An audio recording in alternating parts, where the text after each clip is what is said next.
Well, hey everybody. Welcome to tonight's Tiermora. This is going to be an exciting one because we're actually starting off with combat, so that's going to be fun. Oh shit, that is where we left off, right? Everybody, Yeah. look. I have a left hand now. Look. Tom's figured out that he can mirror his camera. Yeah. How's your right hand doing? He's got a mirror. Yeah. Totally. Unmirror. Yeah. I didn't mirror my camera. That's y'all, not me. All right.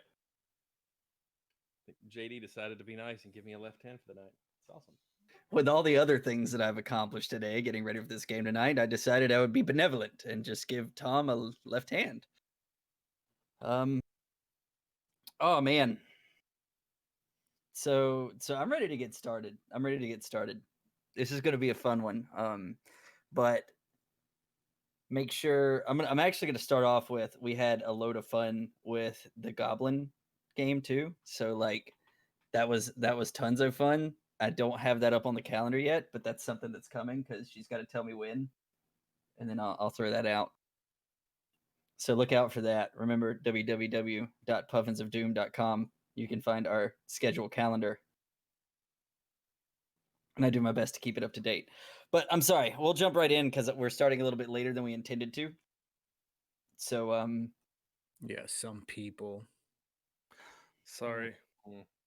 It wasn't just you, Bubba. It was me too. The fuck? all right. So, the last we left off,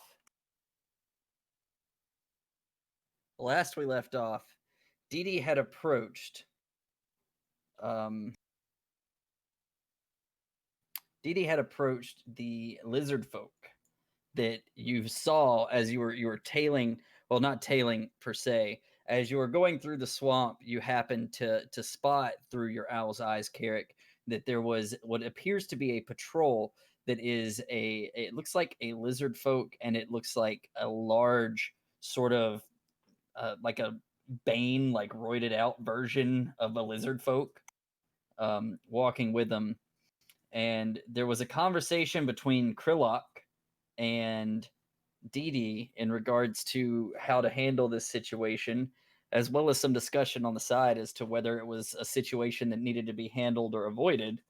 And at that point, it was decided that you were going to allow Dee Dee the opportunity to approach and speak to these lizard folk in an attempt to make some sort of friendly contact with them.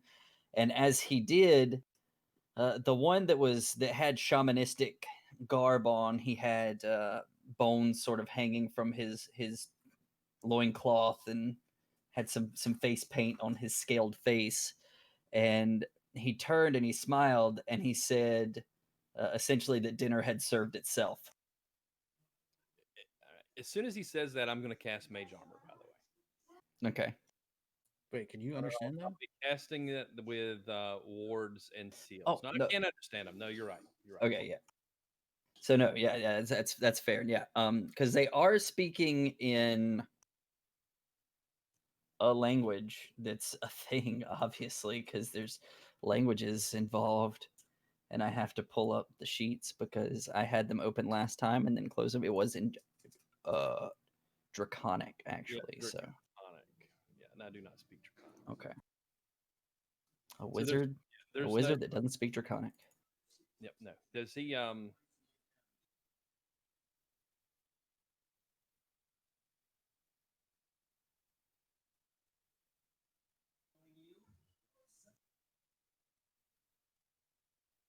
To see what?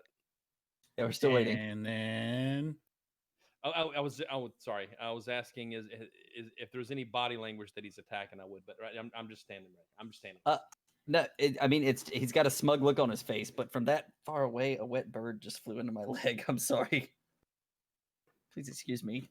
No, from his there's no body language that would dictate that something is getting ready to happen from him, but the very large lizard folk, the lizard folk render did turn, if I remember properly, and let out a ferocious roar I will be casting Major Armor on the roar then. And I will say to the group, that doesn't sound good, and I'll use my wards and seals to cast it. This is when you should have came up with a safe word.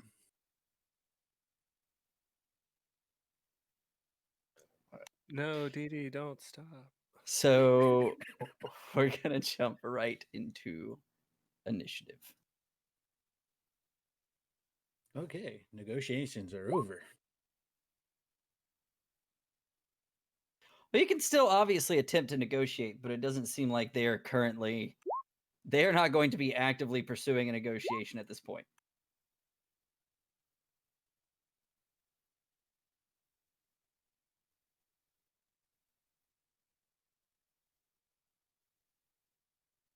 All right. Do I got everybody here?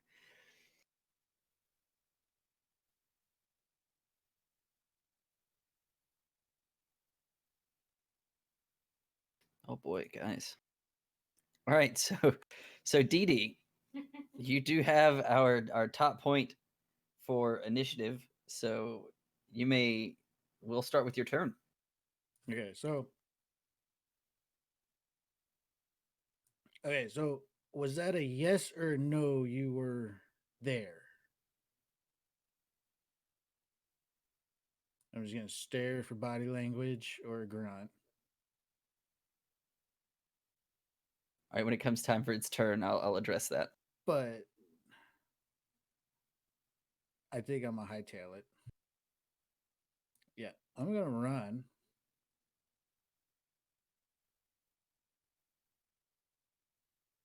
And make an effort to climb this tree.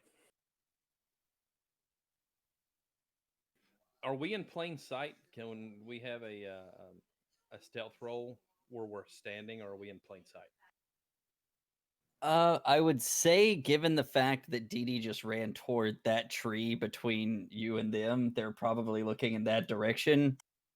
And I remember saying that you were in sight, that they were in sight for you. So once the attention is drawn that way, they would definitely see you. Fair. My bad. All right, so you're just running up the tree. Yeah, I'm gonna get up that tree good ways. All right, it's a fairly stout tree, so you can easily make it up. How much of your movement did you use to get I there? used 15 and I got like 40 or something like that. Yeah, I don't think you're at the level yet where you can go up without using double movement speed as a monk. So you'll be able to get, what is that, like math up the tree. You're far enough up to where they can't reach you without climbing. Okay. I like to do that. I like to just throw in math as a word, like I'm, stating the number instead of actually doing the math in my head. So I have plenty of half movement speed. Yeah. Right. So Krillock, that brings us to you. Oh, well, I'm pretty angry right now, so I'm going to find the tab here and start moving my way up towards DD here. How far can I move? 30 feet? Right here, and I'm going to start banging my battle axe up against my chest, like, come at me, bro. All right. Just like I just red, just engulfed with fury. Gotcha. So are you gonna bonus action rage, or are you holding on to that for now? I'm gonna hold on to it for right now, but I'm like right at the cusp. Gotcha. Is it possible to use it as a reaction as he's being strucken? Like if he was to charge, could he No. hold that? It is a bonus action to rage. Okay.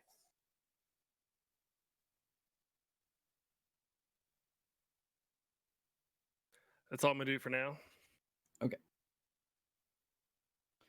All right. So the shaman, now that it's seeing that there's more individuals involved, it is actually going to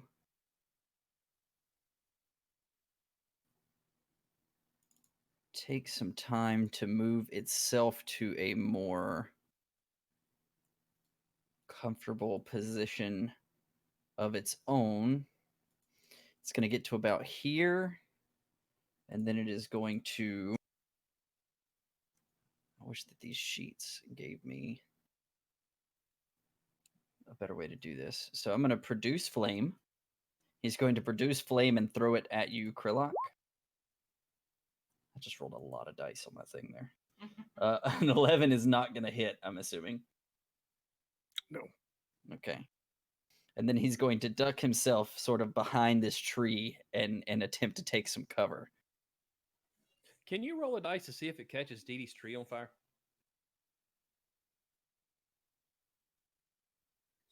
No. I just want to see Dee Dee jump out of the tree because it's on fire. So I just want to remind Ari that you have extra movement. Yes, Just I because remember. it was last session when it happened. Thank you very much. And then I'm going to, Lily is going to wind up her little turtle and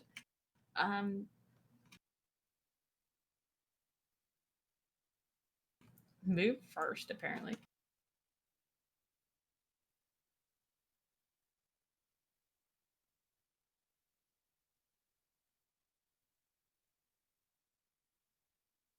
And I think I can use my acid splash now and try and hit that lizard behind the tree. All right. That's a dex save, correct? Yes. All right. He fails and takes the 3.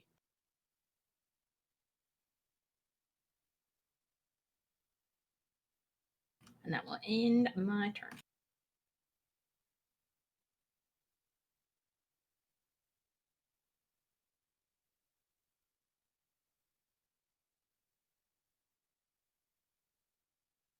All right. 2, so he takes 3. And it's going to move down to Ari. I'm gonna run to the shaman. Just do the fireball. All right. Well, it wasn't a fireball, but But a magical flame nonetheless. yeah. Pulling out my shield, my sword.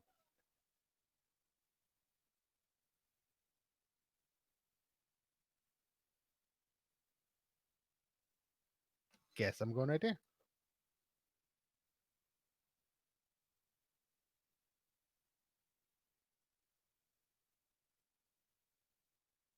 All right. If I can remember how this thing works. It may have changed since the last time that you were... No. You hold left click and then right click. I know it's been a while since you've actually been in like a combat situation on Roll20. It used to be space bar and now it's right clicking. Yeah, I was space barring all over the place. Yeah.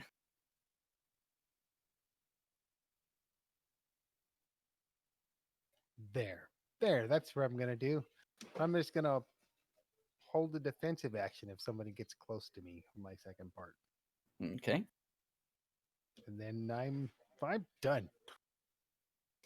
All right.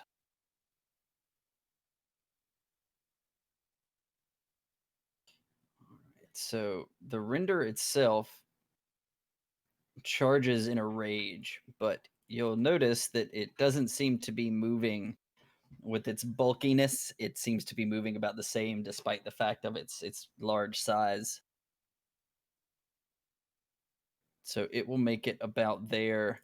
And then in answer to Krillock banging on his chest, he is going to bang on his chest twice and just let out another roar. Carrick. I will move 10 feet forward. And I'm going to cast Tasha's Hideous Laughter on the big guy.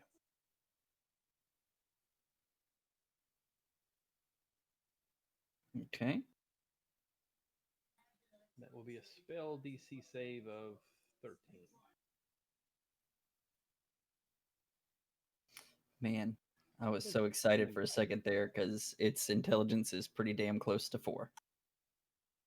Yeah, it would be funny, wouldn't it? All right. Okay. So let me make a wisdom roll for him.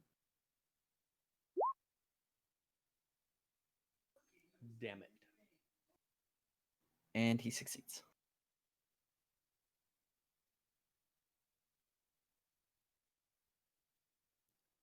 And as a bonus action, I will say, well, shit. And then I will just kind of perch up behind the tree right there. All right. That will be my turn. Dee Dee.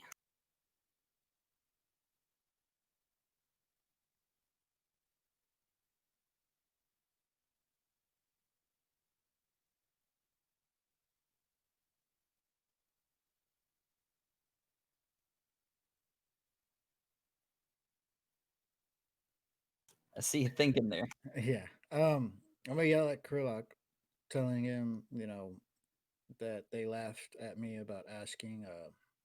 Or no, what did they say? No, they dinner said was they served. were there at the town. Did they? Oh, damn. Yeah, I believe that's what they said. DM, do you remember? I don't really remember. Didn't he say that though? When I asked him about if they were at the town, they said, or I don't think they ever answered a question. I don't they think they said did. yes either. to something. Doesn't matter now. They did now. Doesn't matter. I remembered it that way. Well, now Krillock does too.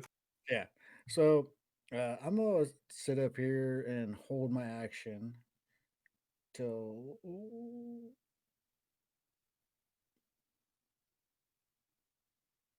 No, I'm coming down. I'm gonna climb down the tree, and then that's it. Yeah. All right. So Dee Dee attempts to negotiate, runs back, climbs a tree, and then climbs back down the tree. Totally cool headed. And hides behind a Krillok. Yes. Okay, Krillock. That brings us to your turn. I am going to bonus action rage on my way up here.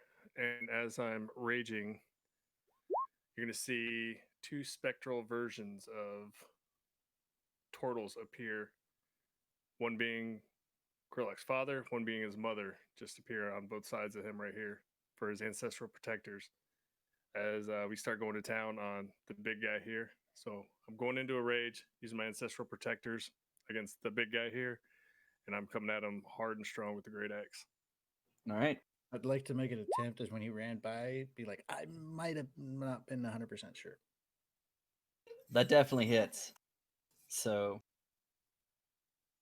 it's going to be the full 9 damage there. And it has disadvantage on all strikes that are not against you until your next turn. Correct. Don't let me forget that. All right. Anything else? That is all. Okay. All right. So the shaman at this point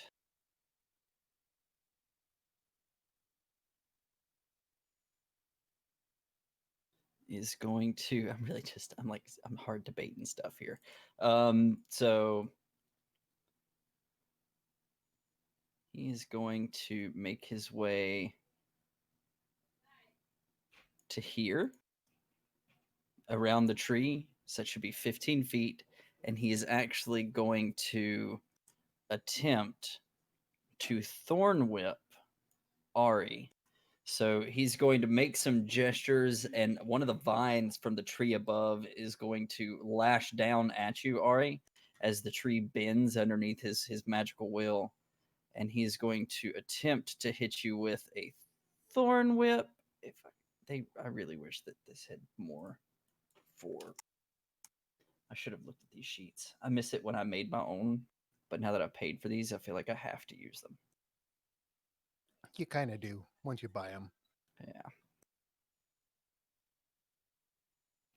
So it is, you need to make, or do I need to make, okay, so it's an attack. Okay. Well, that's nice. So it should be a +4.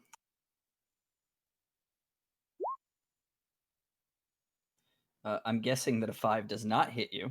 A 5 does not hit me. So he is going to hiss a curse in Draconic, and he's just going to kind of continue his way around this tree here with the other 15 feet of movement, and then flatten himself against it again. Lily. He tempts me. You will never get this. Fa la la. Okay, okay.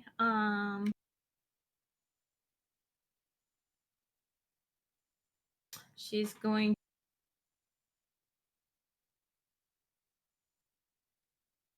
to take a step forward. Not very sneaky and getting far away. And kind of like, she's ankle deep. No, probably deeper than that in water here. Look back and say, could have avoided this, DD. And cast Acid Splash one more time. All right. Shaman again. I think I can't see him, so probably on the big guy. It would be 3/4 cover, but you could make it the attempt if you wanted to. He'd just have a higher AC. Well, no, it doesn't work against AC, does it? I don't know. How does that work against DC saves? You can pick whichever one you want to. I'm looking this up. Well, if I can hit the shaman, then I will attempt to, even if it's disadvantage or whatever. Okay, so it gets a +5 to AC and dexterity saving throws with 3/4 cover. So I will roll that.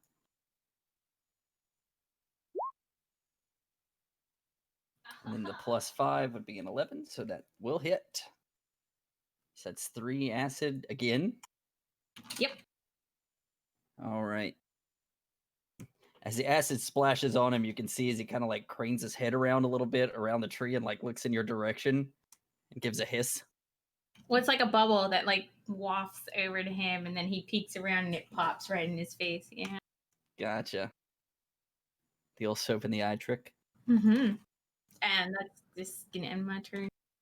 All right, all right. Divide and conquer. I'm going to chase him down.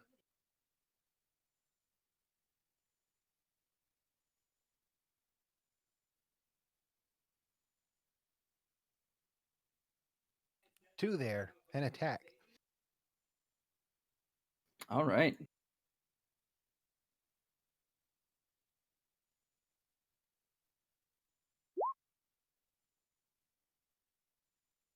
All right, the 14 does hit, so that will be 10 damage.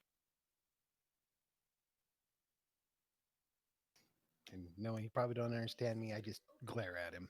I'm done. You managed to skewer him quite well with your rapier. And he looks pretty hurt already. This is not how he would have liked this to have gone. Anything else? I shouldn't have been shamanistic. No, I'm done. Okay. All right. So the render, Krillock, with you right here, and the small one having just gone away, he is going to make a swipe at you with his claws, and then follow up, attempting to bite down on your shoulder. Neither of those hit. All right. Good deal.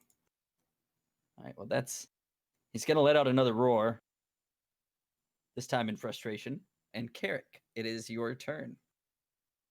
All right. Seeing the shaman back there being attacked, I'm going to go and use 15 feet of movement.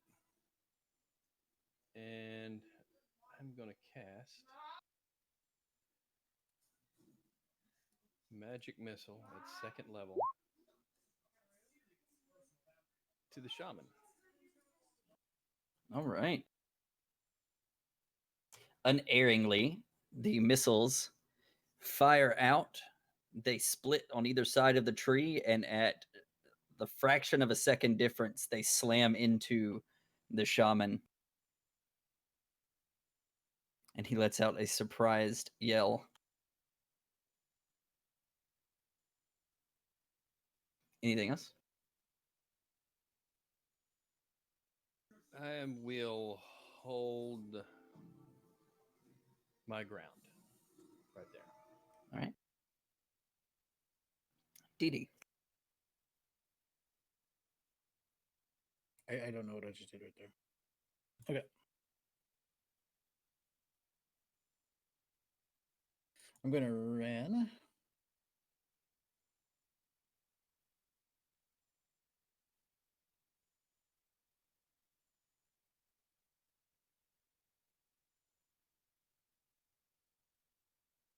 Right here. All right. And then I'm going to use my nunchucks.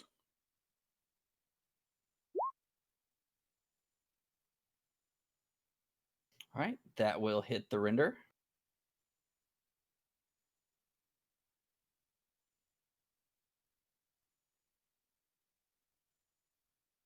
And so you wind your nunchucks up as you're running, give a few good flourishes, and then smack him right upside the head as you're scooting by. And then I'm going to attempt to unarmed strike, a slap to his face as I try to climb up the tree with my remaining 10 feet. All right.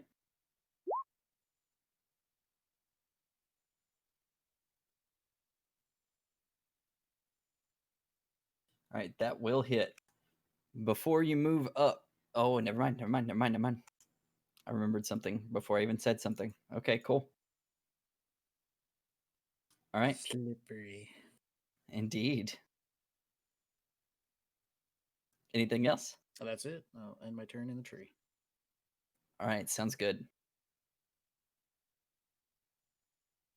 Krillock. As he's shouting at me in frustration, I'm going to shout back him out of just pure rage and give him another big, huge swipe with the great axe. Oh, whiff the shit out of it. Yep, that is definitely a whiff. And bonus action, yell back even louder out of frustration. So now we're both yelling in frustration at each other. Oh! All right. Anything else? That's it. All right, so the shaman now is going to drop a fog cloud. So I'm going to have to make a 20-foot radius sphere. And I used to have things for this, so I don't know if I still do or not. I actually should look.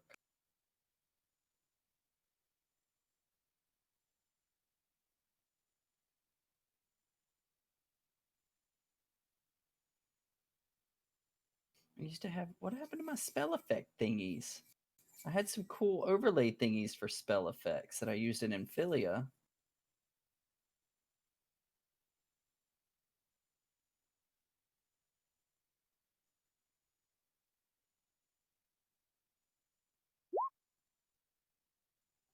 Ignore that. Sorry.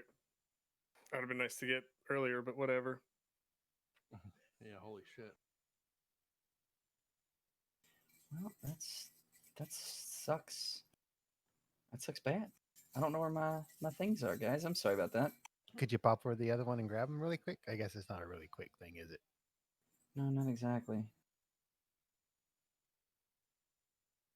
Draw that beautiful meme footage. Ta-da! All right, let me move this back to the map layer so we can So still very pretty. see. Normally, I'm much more prepared than this, so I don't think that's going to be right. Hold on, we got to find our 20-foot radius.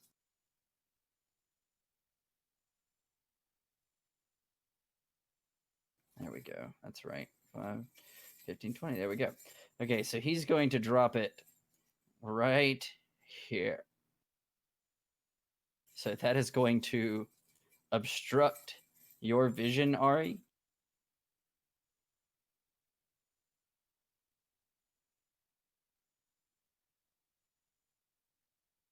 I'm trying to make sure here. Because it doesn't really say anything, does it?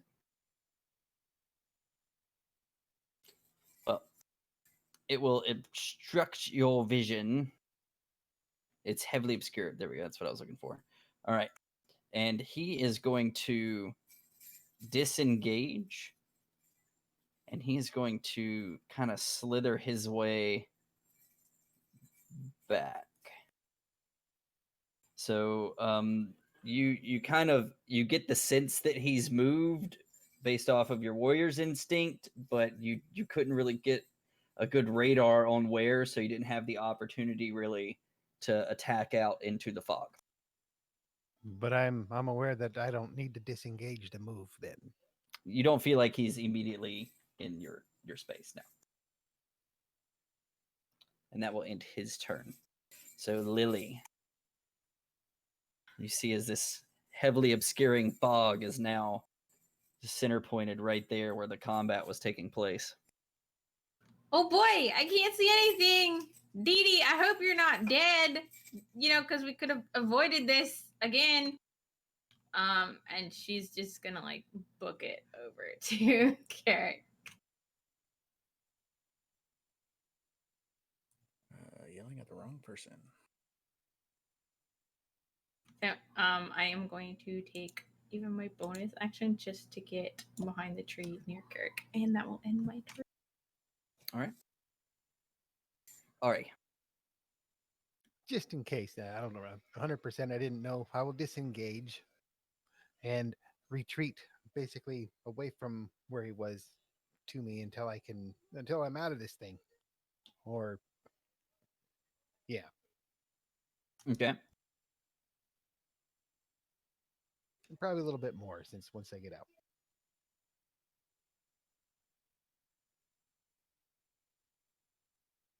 Good question. How high? How high did it go up? That little cloud thing? It's a 20-foot radius, so it is 20 feet like in an absolute radius around that. So But I a don't know. radius I'm isn't not quite a sphere, though, is it? It's like fair. a dome. A dome. A dome. It is a 20-foot sphere. dome. It's a 20-foot radius sphere of fog centered on a point within range. There you go. So Right about there, where I'm going to see what I can see in this, which is apparently just a bunch of fog and two of my Mhm. people. it is a hemisphere of fog. And DD, to answer your question, I'm not doing the math to figure out how high up it I'm went. just going to assume that I'm in it. Yeah, it's Like- probably a safe bet because you're not too far away from. I only went up That 10 point, yeah. feet, if something like that. So I will 5 spend feet. the rest of my movement going towards my group, All right. which is right there. Seeing what I can see over there. Okay. Then I'm done because I'm out of actions. I just want to see what's going on. All right. Fair enough. So, thinking that he's going to get the drop on Krillock as he does this, the render is going to move in what he would assume would be a flanking pattern here. And he's going to see Krillock. I think it would probably still have disadvantage because that side is still in fog. But he's going to lash out in that direction, knowing that you're over that way with disadvantage. And he is going to rend the field. So he is going to make a claw attack against each creature of its choice within 10 feet of it. And if you're struck, we're going to have to do some rolls here. So, Didi, you said you went 10 feet up the tree? Yeah, I had 10 movement. So you said it'd take half my movement. So I guess I'm 5 feet up. I don't know. Or whatever I used. Yeah, well, it would definitely be able to reach in a 5-foot area there, but it would have disadvantage on that too. I don't know that he's going to swing at you, though. He's not going to swing at you. That wouldn't make any sense because he's not really sure where the hell you went. So, Krillock. All right, Krillock, I need you to make a DC 13 strength saving throw as well, please. All right, so you are knocked prone.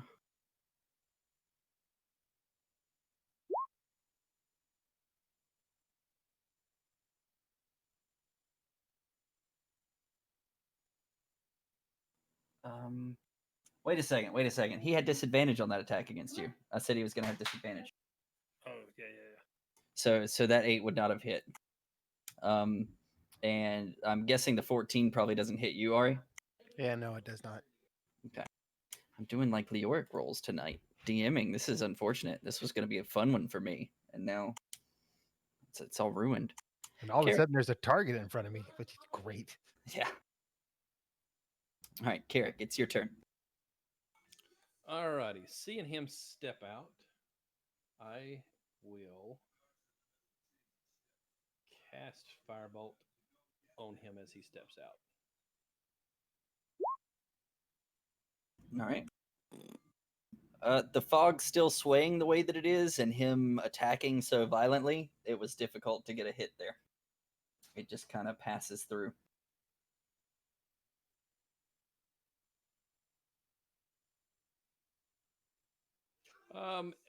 I will also move another 15 feet this way, and I'm looking out the back of the fog. I'm just looking to see if I see, him stepping out. I assume right now I don't see him, Okay. so I don't know where he is in there, but I'm just looking for him.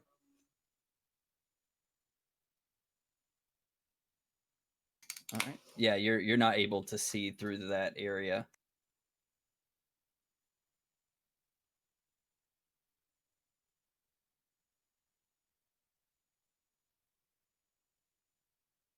And that is it.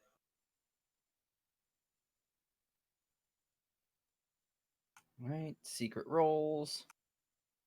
All right, DD, you're up. I'm gonna yell, Lily, this was not my plan. And I'm going to attempt to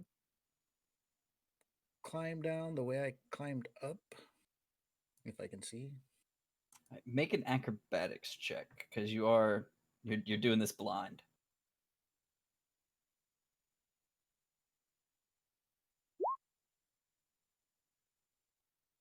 All right. It's not so much that you're wrong with your memory of the tree, but it's more just swampy tree. You put your foot down, and one of the smaller limbs that you climbed up just kind of snaps underneath of you. So Do I land on my feet? Maybe I don't know. I'm gonna say that you land. It's 5 feet. It's 5 feet. That 6 is red, by the way. Oh no, that's the wrong 6. I'm sorry. He's DD. Sorry. Different 6. Yeah, no. You land on your feet. But I'm gonna say that in order to land on your feet, that's the rest of your movement for this turn.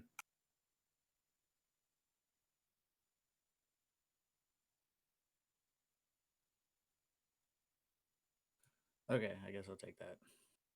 Yay, asshole GMs that make up their own rules on the fly. You did it. Are you gonna attack or anything? You're just gonna land? I can't see nothing, right? You can attack with disadvantage. You know, in the general area with which he's in. You can hear. Well, last time I saw him, he was over here. So. Yeah, but you can hear. I mean, you can obviously hear. He's lashing out at Ari and Krillock. You would know a general direction that he's in. You just wouldn't know exactly where he is. I'd rather not give him an idea of where I'm at. Like the tree branch breaking and you falling behind him. Did I make noises? Definitely so, yeah. Damn it.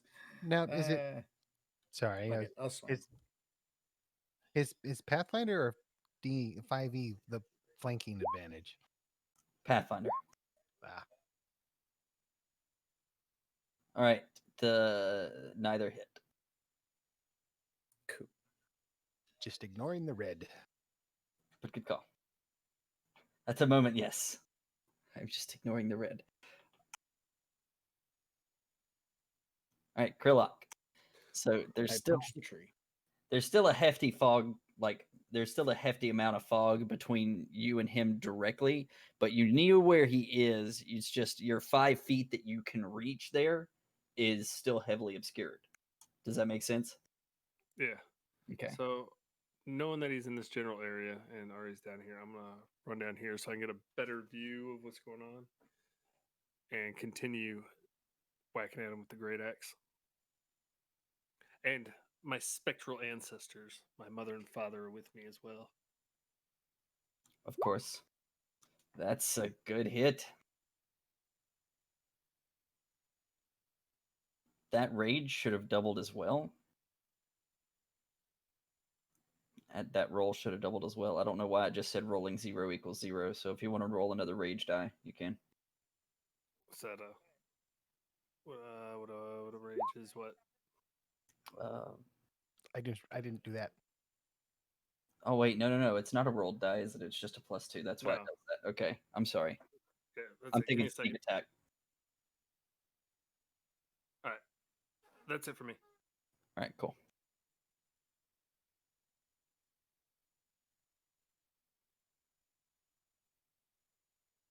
All right. Now it's the shaman's turn. He's going to do some shenanigans.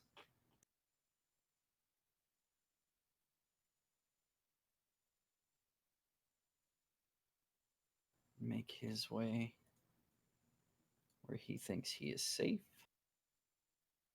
He's going to kind of hunker down where he's at, trying not to sit still for too long in his fog. And Lily, it is now your turn. Kara, can you see anything? I can't see anything. He's not on the backside. Maybe your owl, and then she's just gonna like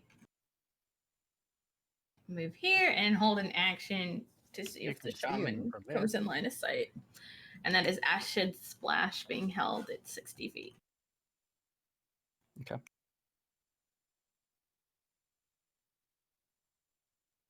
All right. Grin and attack this thing.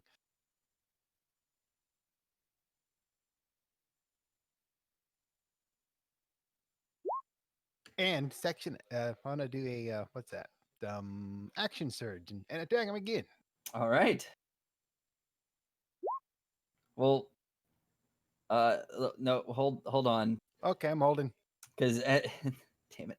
So he's letting out a roar in Krillok's direction, and as he's just like leaving his face perfectly open, and he's hunched over. And with that first attack, you just kind of like pierce him in the side of his noggin, and your blade goes very deep, almost up to the hilt, almost up to the basket hilt that's on it.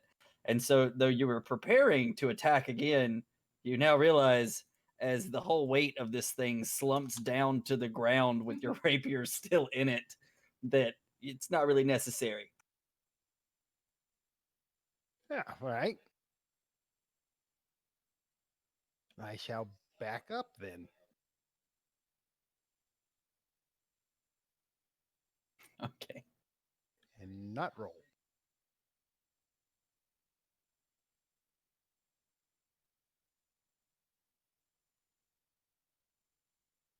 I want to say I back up about 15 feet is where I want to be. I'm Okay. not there. And I will look and see what I can see from there. Just observe. And then just wait. So I'm done. Okay.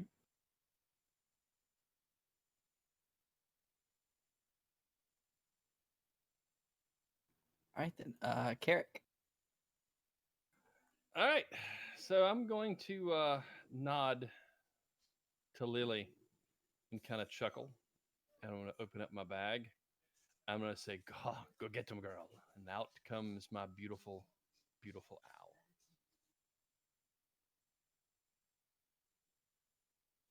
And I will tell my owl, find it. It's in there somewhere, big lizard. And my owl is going to fly directly into it and see if he can see it when he goes in. All right, make a perception.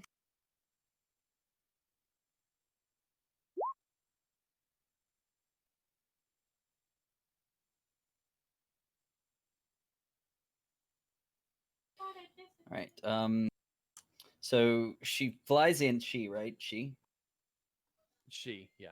All right. So she flies in, and even though it's heavily obscured, she can't really see, but she still has that wonderful owl hearing. But she can't pinpoint anything in this fog cloud except for Dee Dee. Okay. All right. Well, it's literally going to go like straight through the middle, and as it's going to be flying, yeah, probably like 20 feet up or so, just over the top of the cloud, looking down, and that is 60 feet of movement right there. So it'll be right there. Okay. And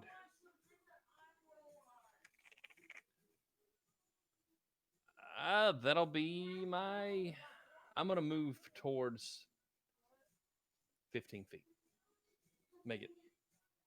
I'm gonna go to the edge. I'm gonna go edge of the fog right there, and I'm just gonna kind of put my hand in front of me and see if I can feel anything without going in, and that'll be my movement.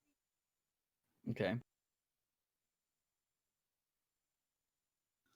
She'll find him. All right, Dee Dee.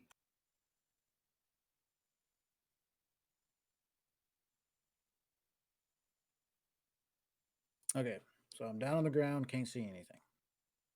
Correct.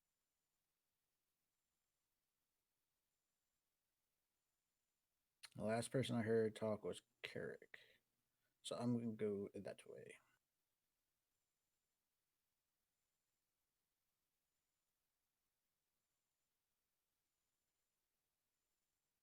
I really wanted you to trip over the lizard. And look again at Lily and say, this wasn't my idea. And end my turn there. All right. Back just in time for his turn. Literally just swapped it over to you. All right. So Ari stabbed this thing in the side of the head while it was yelling at you, and it crumbled to the ground. There's still a heavily obscuring cloud of fog from around that tree, and that's where we're currently at.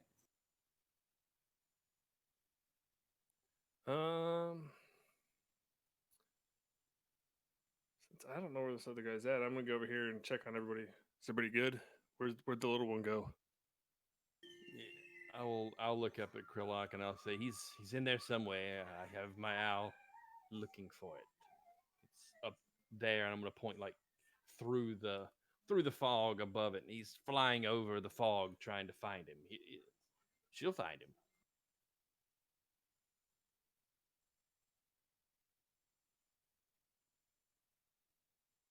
That's really. Oh. Mm. Yeah, that's it for my turn. Okay. Maybe we should surround the fog. I found all of my tokens, guys. Yay! All right, so that was, I'm sorry, that was it for you, right? Okay.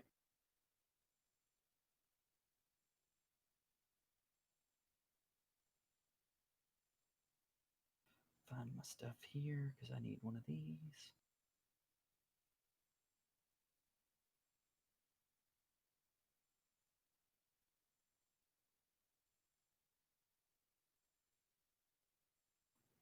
Anyway, And don't show his movement. Just hide the movement from us. We shouldn't know he's there. I'm looking for something in particular here at the moment, but it's really hard to find. I don't have a template for this, I suppose. So instead, we're going to have to do this. So a couple of things are going to happen here. And we're going to address them as they occur. So first and foremost,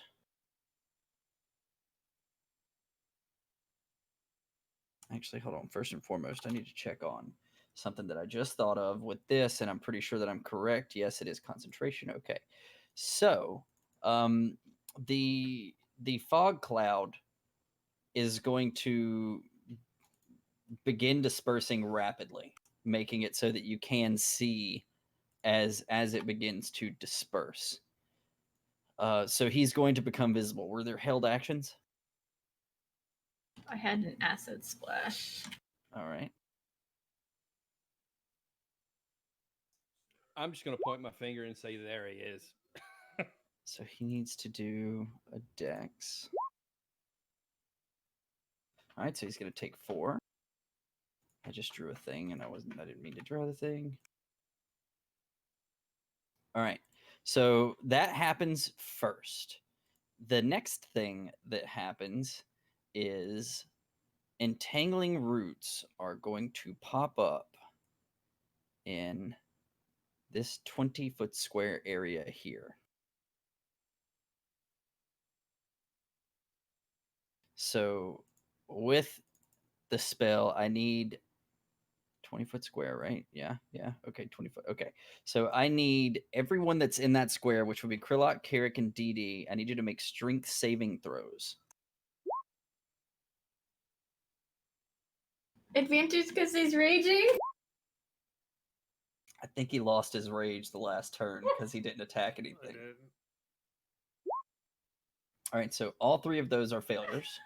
So all 3 of you are restrained as the roots, taken by the shot. Like you're paying attention to where the fog clouds dispersed. You're watching where he is. You see him, and as you see him, and Carrick points up and goes, "There he is."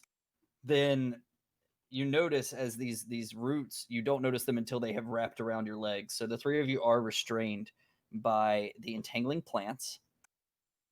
You can make a strength check on your turn in order to using your action to try to break it.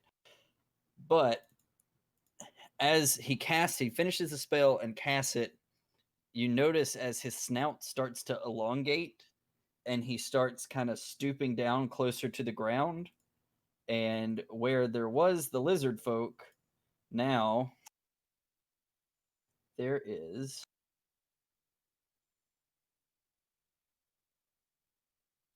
a crocodile.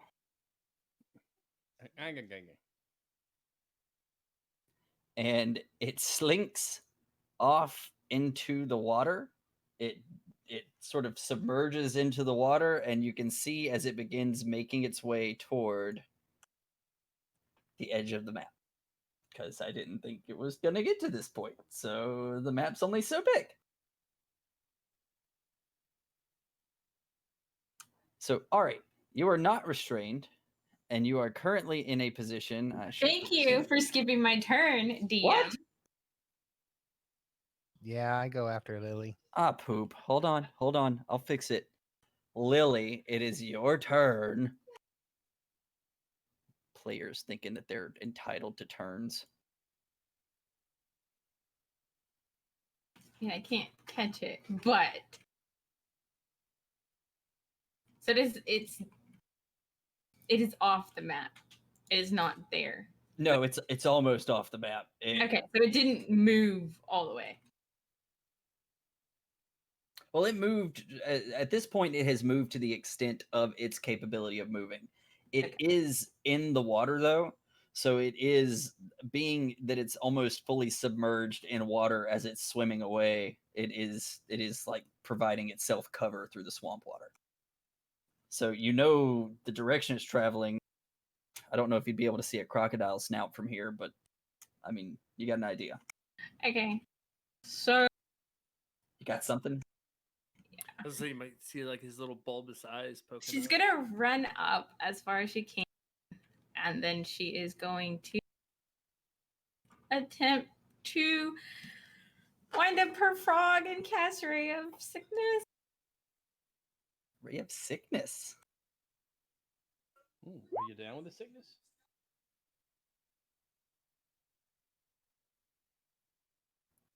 You So say nope, but crocodiles do not have like a huge AC, but it's more than 10. So So it still takes half damage. Okay. And it still needs to make the con save, or is that only on hit? On failed, it is also poisoned until. No, that's a failed. So I don't think it hits at all. Okay. No, it does not hit at all. All right. She's just gonna look over at Dee Dee and shrug, and that'll end my turn. You're going over to DD and shrugging, like stepping on top of all these vines because they're not doing anything to you. So you weren't in there when it was cast. Yep. All right. Ari. Swapping out my rapier for a long bow. What is that? Bonus action? Action? A long bow. Yeah, long bow.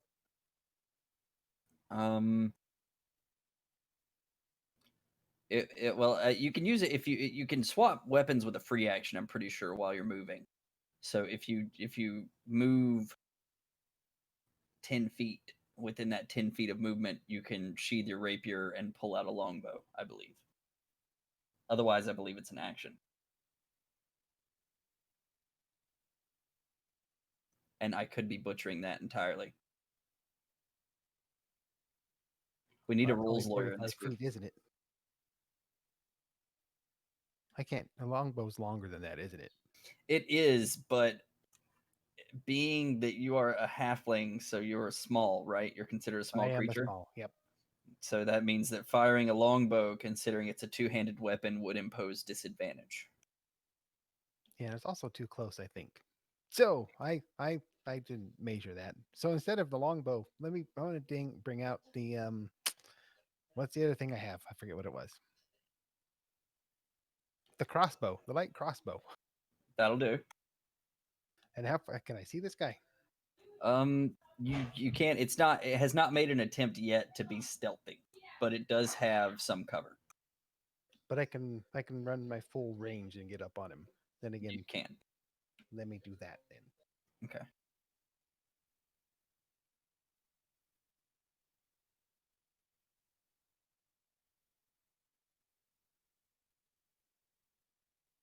Oh, okay, I'm doing it wrong. I'm being crazy.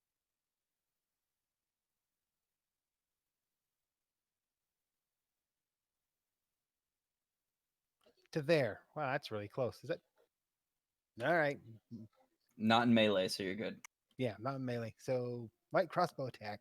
That will putting up my rapier and my shield Okay. is going to lower my AC.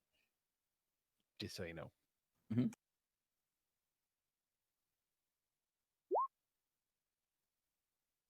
Oh, that definitely hits. All right, so that's 5.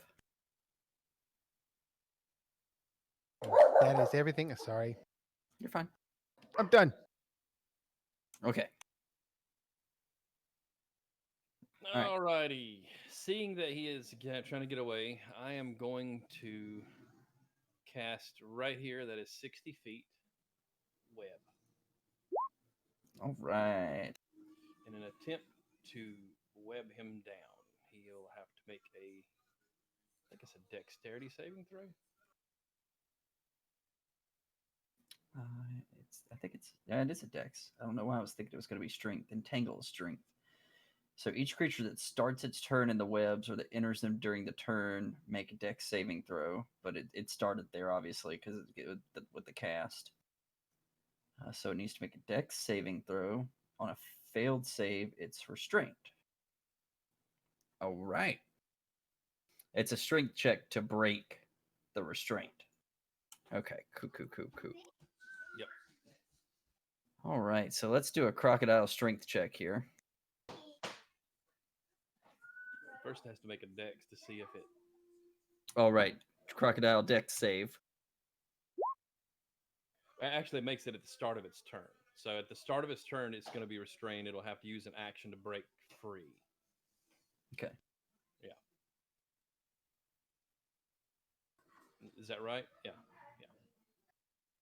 All right. And does my bird What is? Hold on. What is this? If the webs aren't anchored between two solid masses, such as walls or trees, or layered across the floor. Okay, so you're layering it across the floor. Okay. Yeah, I was like, I've plus never there's read that part before. yeah, there's also a tree right there, so it'll be anchored to the tree, and yeah, so it's all over him. It's slowing him up. Yeah, I've never Um, read that before. That's pretty cool that they put that in there.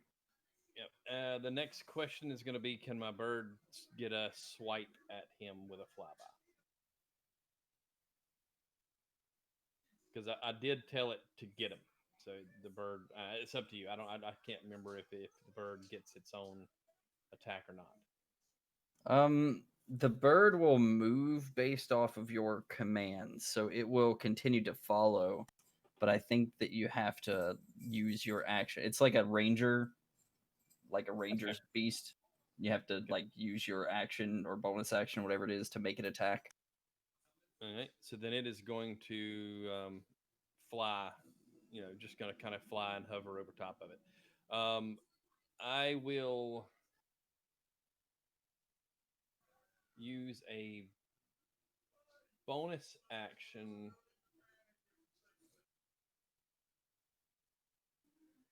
to Misty Step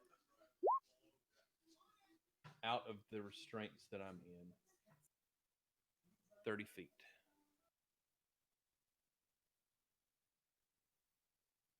Okay. To there. And I'm going to say to it, oh, you're not getting away that easy. Okay. And that'll be it. All right. Dee Dee, you're currently being restrained by undergrowth under your feet.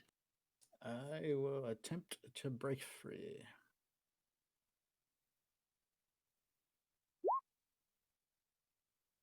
And I will sit here.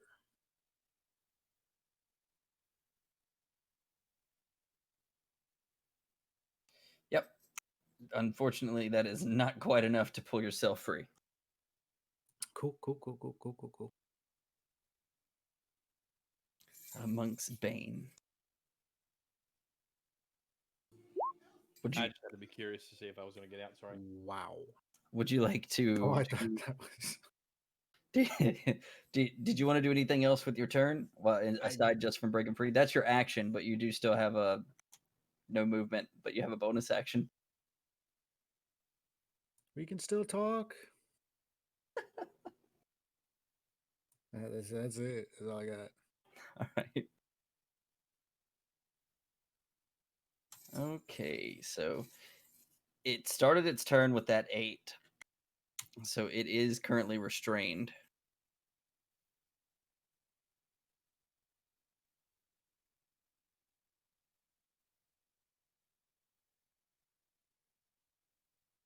Skipping my turn now. Damn it, did I?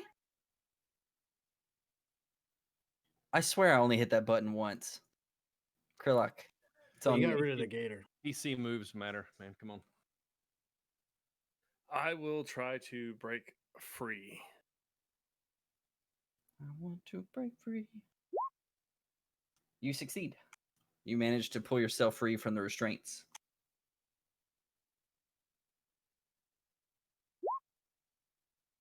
All right, so I will then use all of my movement. Do I have all movement? Yes. Yes. To get here. All right.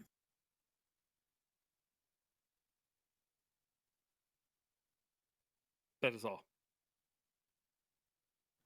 Okay, I feel like I'm going to have to add more map here because that's going to bring us back to the shaman's turn. Especially if he's going to keep running away. He's definitely going to try. Whether he's going to make it away or not is going to be purely based off of whether his next attempt succeeds or not. Don't leave me. We can always just start off down here.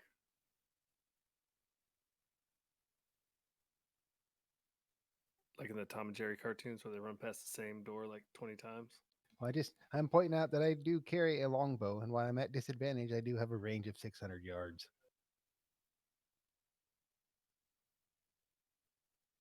or feet, not yards. Well, his You plan said was that's a obvious. hell of a bow. Yeah, right. His plan was obviously to make it away in the water as a crocodile and submerge himself in deeper water. I understand. I was just giving you an idea of what was going on here. Now that he's stuck in web, it's going to be a little bit more difficult for him to do that, because now the only options he has at this point is he's going to have to make a strength save in an attempt to break free from this web. But oh god, but that was the okay, so it started. Did that take his actions? What I'm trying to look at here. Each creature that starts in the webs or that enters them during its must make it on a failed. The creature's restrained as long as it remains in the webs or until it breaks free. So it's in the webs. It's called a creature restrained by the webs can use its action. Okay, so he's doing that. What is your DC? What's your DC, Carrick, for your webs? 13. All right. I So think it's either 13 or 15. Hold on. well, he rolled a 17. There you go. He's out.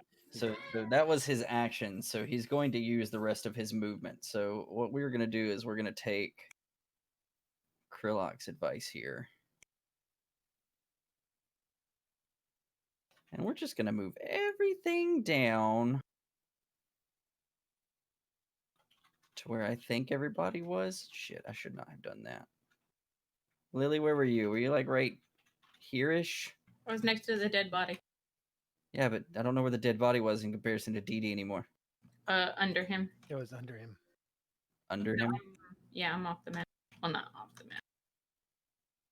We can move it up some.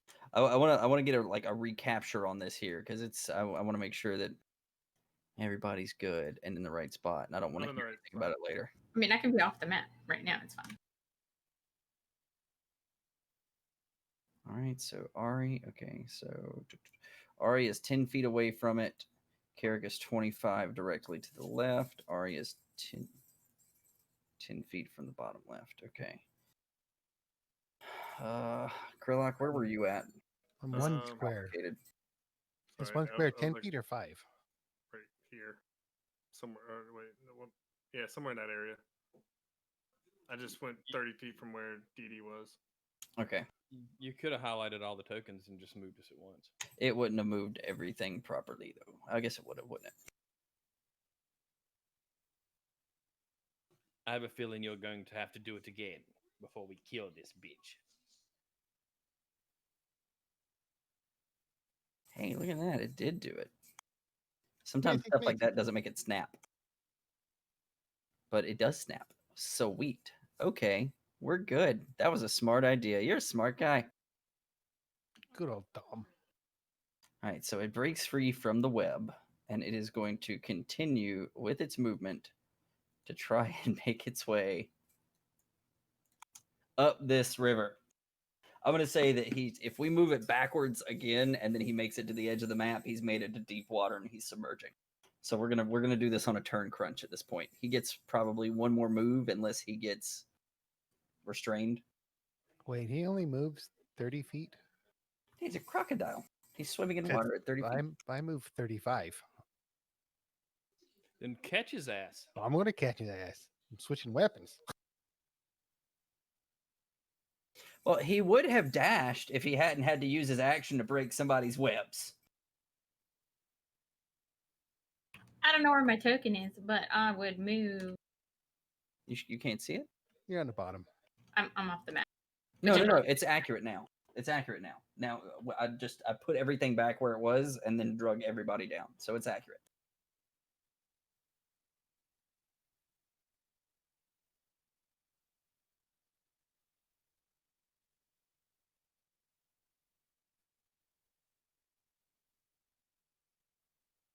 We're gonna do acid splash.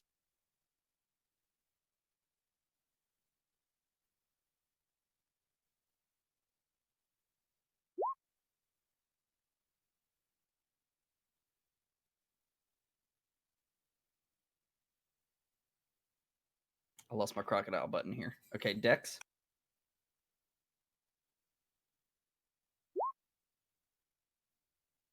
And he gets splashed with acid.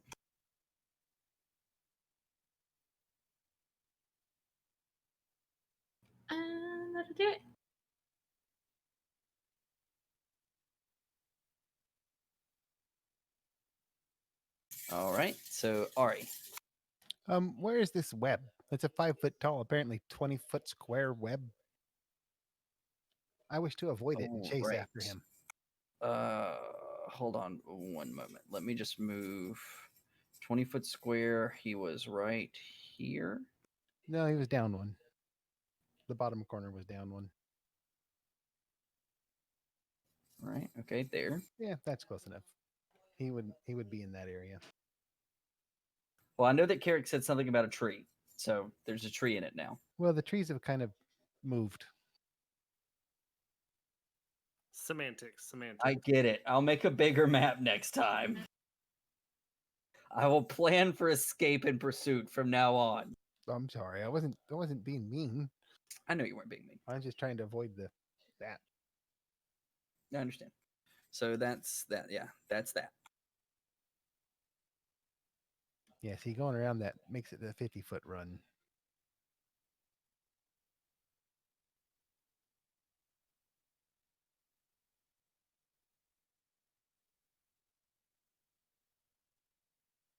So I'm guessing my turn.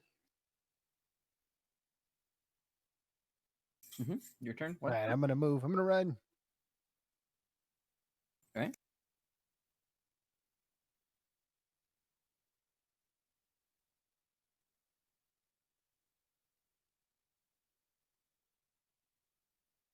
To there. I'm gonna take another shot with my crossbow. Go ahead. That will definitely hit. And that is all I can do for right now. That's all I want to do right now. But I will pay attention to this crocodile. Okay. And I am done. All right, Carrick. Magic missile. All right. And I'll move 25 more feet towards it.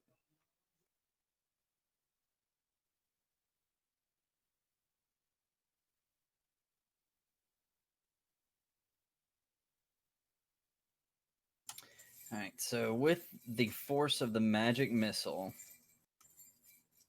7 left over. It pops out of its crocodile form.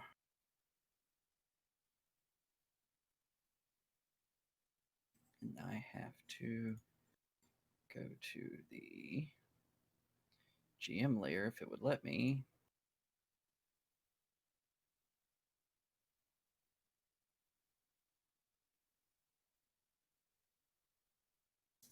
All right. So your magic missile blasts, like it's hums through the air, and as it smacks into the back of this crocodile, why is it doing this to me? So it smacks into the back of this crocodile, and it reverts back to its lizard form, and it's not moving. It seems to be just kind of floating face down in the water. Good shot, Carrick. It killed it. It's the way it seems. Yeah. It probably needs to be stabbed a little bit more. But yeah. Carrick's not buying it. I'm going to look back at the group and I'm going to say, that's not how that spell works, everyone. How is that? What do you mean? Just trust me. Stab it. I will stab it if we're still not turned. If we're still if we're free action, yeah, I'm telling everyone to stab it, and I'm continuing my pursuit. And I'm telling my bird to keep a track on it. So he will continue to fly a circle around him. That will be my turn.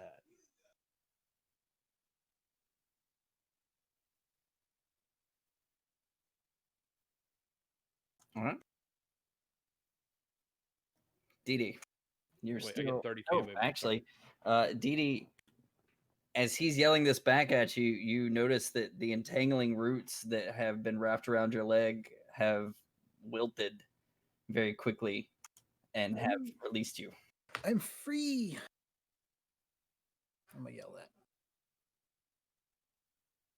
So I'm gonna use all my movement to catch up to everybody.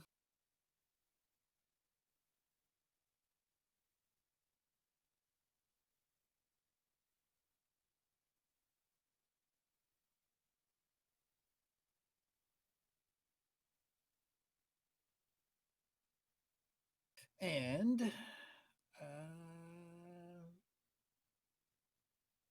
yeah, no, I'll stop that.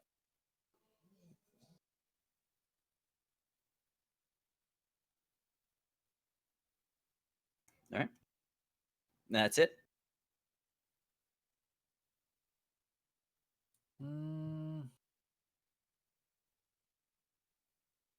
I'll use my dash. I use my dash on it. All right, cuckoo.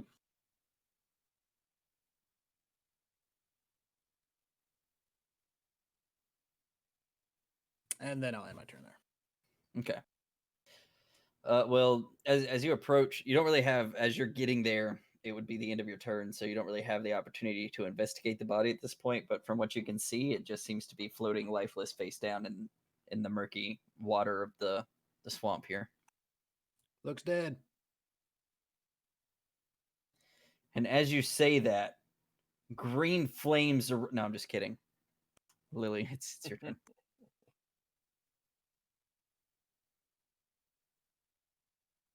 As the lizard folk lich rises from the grave. Hey, Krell, did you notice how like Dee Dee ran in, ran out, got stuck? It didn't really put much effort. Do you think he's too passive for this life? She's just gonna stand there talking. I don't know what's up with that guy. Can I hear He's all them over from the here? place. Probably not that far away.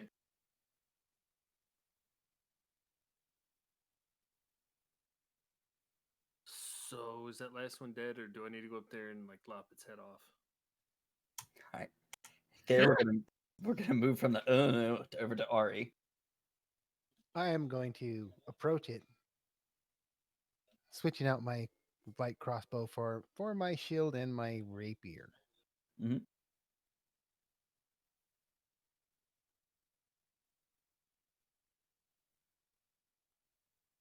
Avoiding trees, and when I get to it, I wish to poke it with my rapier.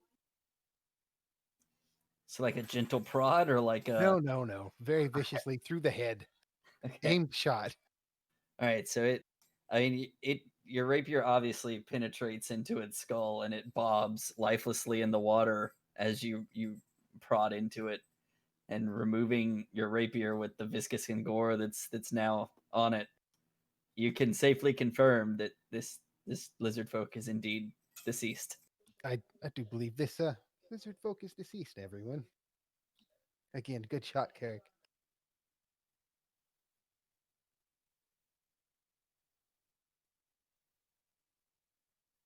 Then I'm done. All right.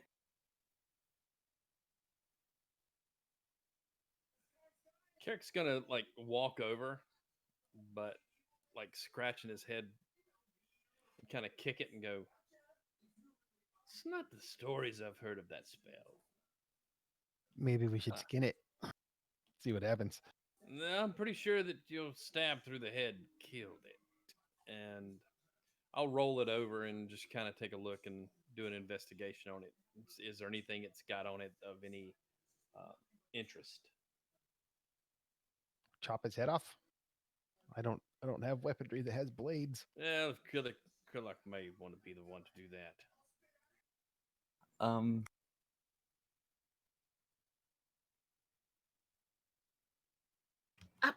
Up.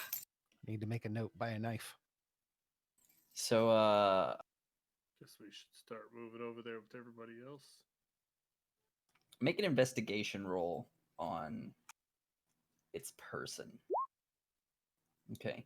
So you can see that on its belt that holds its loincloth up around its waist, there seems to be two what kind of look like bandolier slots. One of them has a liquid in it, and then the other one is empty. It's like a vial of liquid. I'm sorry. One of them has a small vial of liquid, and then the other one is empty. But aside from that, it doesn't seem to be carrying anything of actual, like any real value. I'll take both of the vials. The one that's empty, does it have a cork on it? The slot was empty, not the vial Oh, itself. okay. You think it's probably safe to say that it probably popped a healing potion while it was in the fog cloud. Yeah. So, but the other potion you can take it. I'll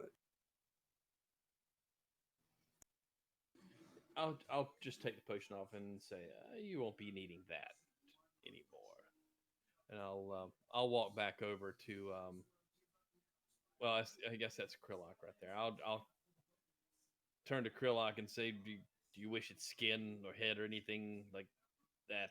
And hold up the vial and motion it towards Lily. And Oh my god, give me vial. Yeah, I'll take that. I Do don't take I trophies know- from garbage. Fair enough. Do I know what this vial of potion is by looking at it? Not just by giving it a look. No, it would take some further investigating. But you also do know that Lily is an alchemist. Yeah. So I'm going to hand it over to her and say I could probably figure it out with time, but you probably know what that is a lot better than I do. I don't mix concoctions such as that. And I will hand her the vial. She kind of snatches it and then, sorry. And then just is like staring at it, going over it. I'll pat her on the shoulder. It's fine. And I'm gonna at this point kind of take a 5-foot step back and allow Krillock if he wants to step in and examine the body or do anything out of respect. I'm gonna take a leak on it. Oh, that's okay. I'm gonna step forward and I'm going to attempt to take a leak on it with him. I'm gonna back away from this.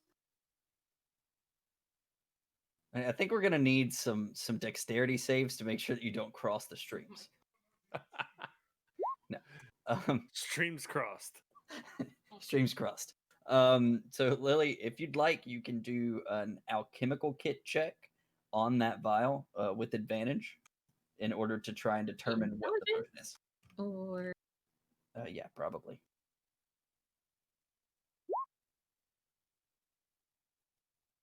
All right, so with 22, you pop the cork off of it in like wine connoisseur fashion. You give it a sniff. You taste the cork a little bit. You look down into it. You watch it. You put the cork back on. You swirl it around a little bit, and you look at it. Just kind of watch how it all moves and manipulates. You take just a tiny out of your alchemist kit. You take a little swab of it. Get it on a swab, and you like kind of put it on a piece of parchment. And as you're watching, you're kind of like, well, that's ironic. It's a potion of acid resist. Carrick's just gonna laugh pretty loud. You think he should have drank that one too.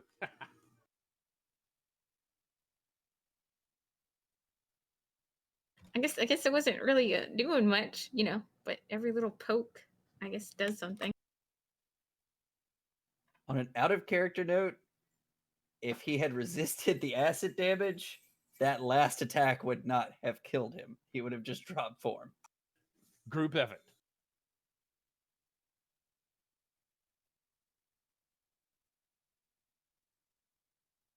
I'd like to look up at the sun and kind of figure out what time it is.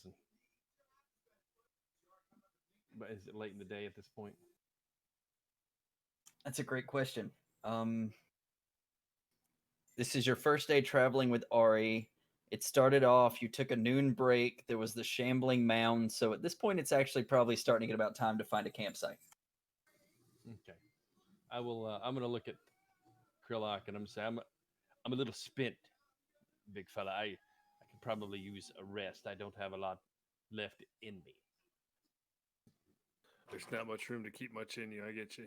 little guy. Gotcha. How long? How I'll long laugh a until little we're bit out of the and- swamp? I suggest we at least move somewhat away from these two bodies. I don't want to be associated with it. Well, if we can not be in the swamp when we rest, I think that would be You- a good We're going to be idea. in the swamp for at least another half day's trek. Sounds like a long night It's going to be another long night. of I'm walking. gonna- We'll hear more screaming. Oh, I'm not going towards any screaming. I learned my lesson, and I'm going to look up at my owl and say, "Be sure to be looking. Don't let anything sneak up on us." And Make a perception I'll- check with the owl, please. that's not what I wanted to hear.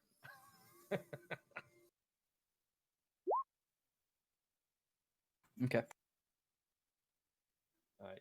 So she's going to, and I'll tell her, if you see anything, just swoop back down, and we'll check it out together, per se.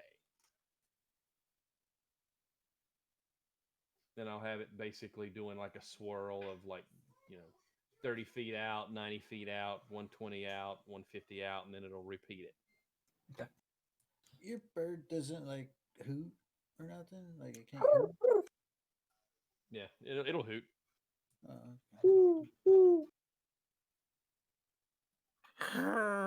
I think that's Yeah, it probably makes some noise more like that. I'm gonna hold one eye, Time Sounds to like yeah. a goose. one hand over my one eye, and I'm gonna kind of look to see what it sees as it's kind of flying around. Poor owl. As Oh we're, man, I had the whole battle going off stream on this. I'm such a failure. Going off stream. I mean, there's two producers, right? We I'm- weren't streaming that. No, we were streaming it. It's just the map wasn't in the right spot. Oh, sassafras. It's okay. It was, and then we moved everything backward again. Is when it got off. Garbage producer. I know. I'm sorry. No, the other producer. The associate producer. Well, we're at we're just shy of 10 o'clock, so we're hitting what was supposed to be about our 2-hour mark. So we're gonna go ahead and take our break. So we're gonna do about 10-ish minutes, and then we'll kick Okay. back into it with you guys deciding if you plan on making camp, or if I think Ari has it that she would rather just push on through the night. So we'll have that discussion with you guys whenever we get back then. Okay. All right. Huzzah! Okay.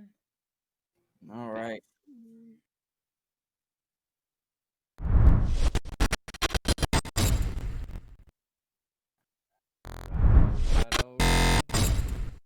Okay. So let me check because I did horribly at this before.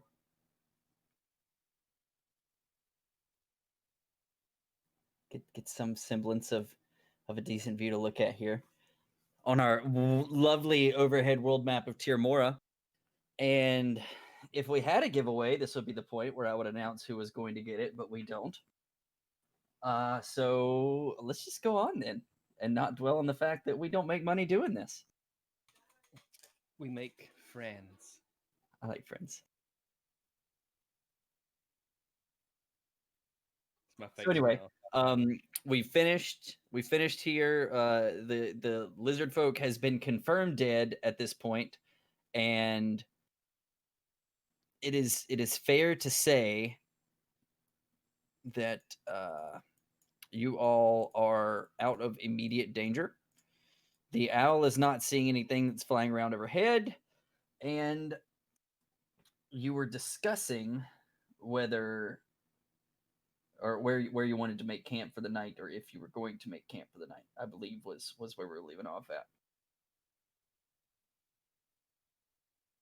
Well, I don't necessarily mind camping. It's up to you, Krillak. I mean, we're getting close to the edge. Is it less or more dangerous the closer we get to the edge, or is it just all the same?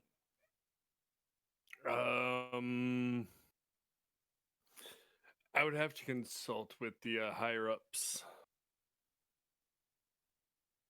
What do I know How's- about this swamp? The higher up? I don't know what he's talking about either. He's your friend? Is he? So I didn't know you worship someone. It's complicated.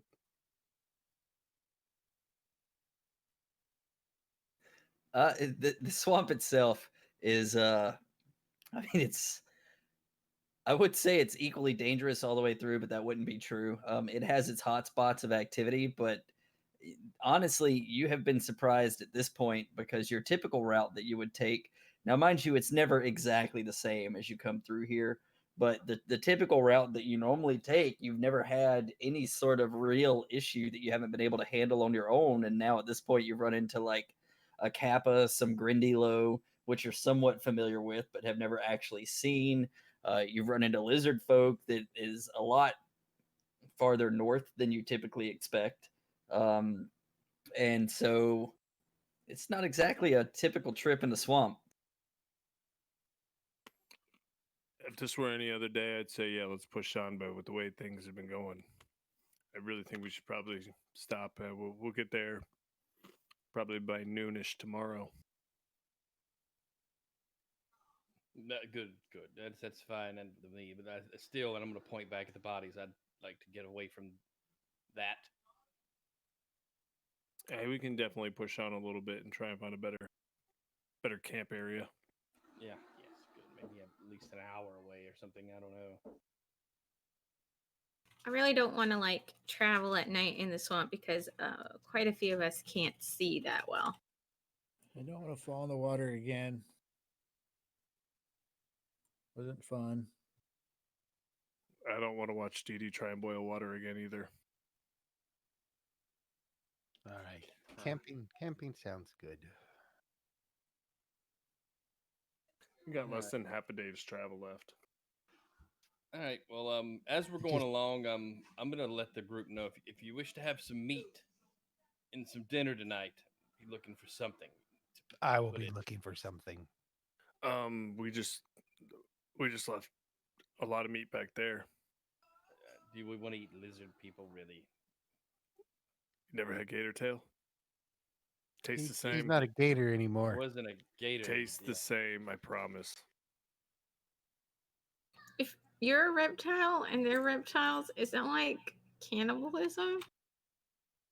Oh wait, you don't eat meat. Never mind. I don't eat meat often. I mean, when we're having this conversation, we're just leaving it. If you say so, I'll just get the tail. Just get the tail. We'll cook the tail. But I don't really carry a knife. It's not something that I mean, I've got like a cook. Okay, there we go. All right. Actually, rump is better. So we'll Not take that the. I know about eating living things. We'll take the lizard tail with us. But we're gonna eat something else too, right? It's not just That's my be end goal. meat. Well, I mean, I do have a little more vegetables and some seasoning. Get any more cabbage? Maybe we'll run across. Can we roast it this time instead of boiling it? It's going to roast the cabbage for breakfast. Maybe we'll run across some of that random swamp cattle. No. Got any more cucumbers? Nope. Someone took my last cucumber. Cucumber? Mm-hmm. Long story.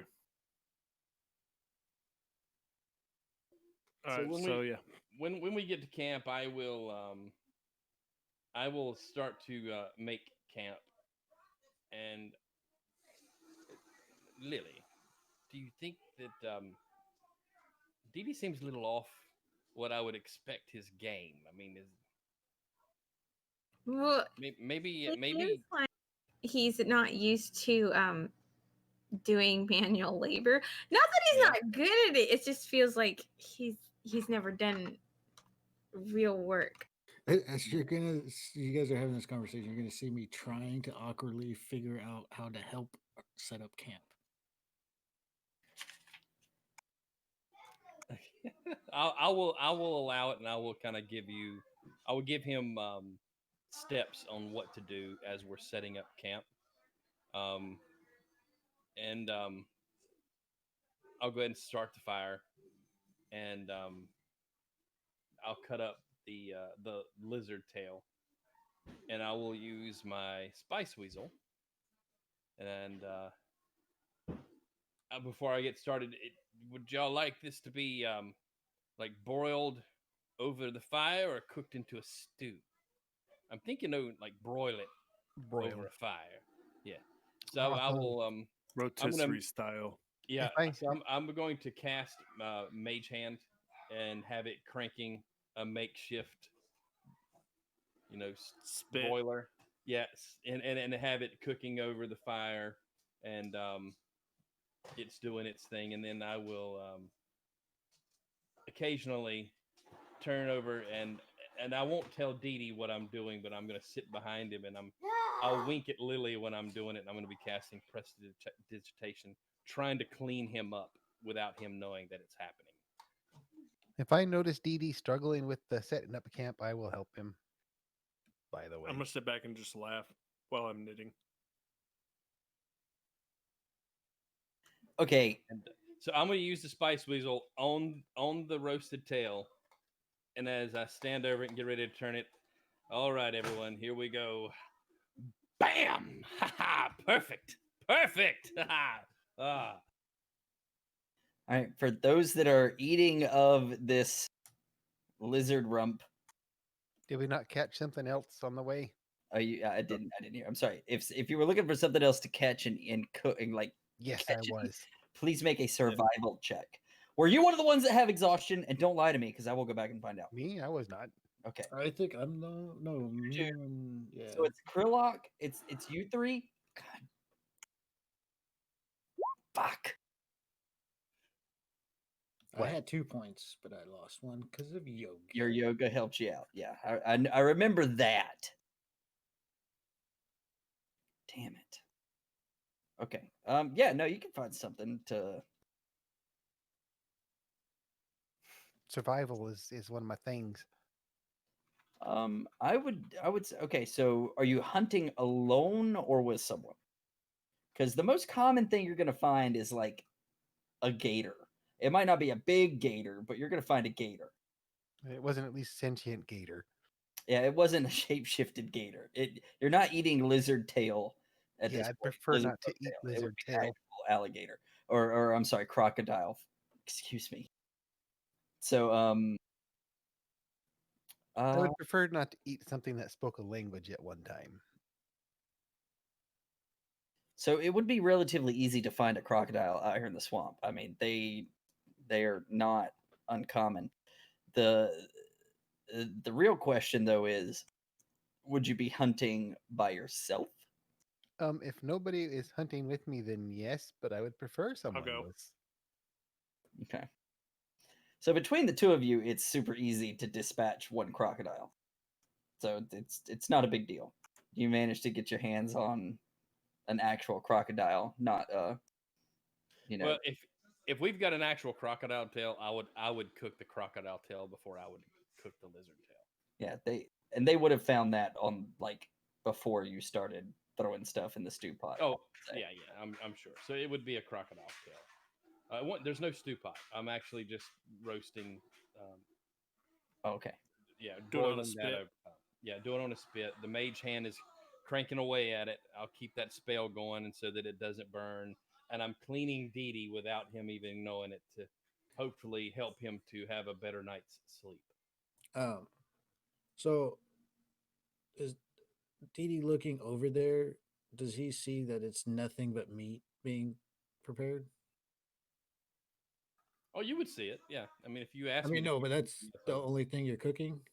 so like I'm cooking at the moment is the crocodile tail, unless someone tells me otherwise. I'm asking as Didi, is that the only thing you're cooking? Well, yes, you do wish something else. Yeah, something that doesn't have Hmm. meat. Oh, I'll- hold on. I got this. I'm gonna reach down into the swamp and pull up like some swamp weed. And I'm gonna take a little nibble off of it. Want some? I mean, is that all we have? Or I mean, I've got a few vegetables, maybe a couple of potatoes, but I'm and not a lot, but probably enough to make you a little something. But I could I put it in. mean, If you prefer. could, Sure, I sure. would greatly prefer that. So I'll have You're I'll not have a getting little pot anything. with a few vegetables. I honestly wouldn't have a whole lot left in my repertoire. I'm saving the cabbage for in the morning, and I'll put together a vegetable soup in my pot that I'll be cooking. It'll be cooking next to the crocodile tail, and I'll hit that with a turn on the spice weasel as well. Bam. So that's 3. It's gonna be two. It's gonna be 2 rolls for the spice weasel though. The first one's gonna be for your crocodile, and then the second one for the temporary hit points. I believe that's a D4, right? D4. So we mentioned the crocodile first. I'll do that. I believe you said it was a D4. You've got an item listed for the spice. I'm pulling it up to be sure. D4 plus 2. Yeah. Okay. So this is for the first. There we go. And just so happens it's the same. So 5 points of until tomorrow night, which happens to be exactly what I have now.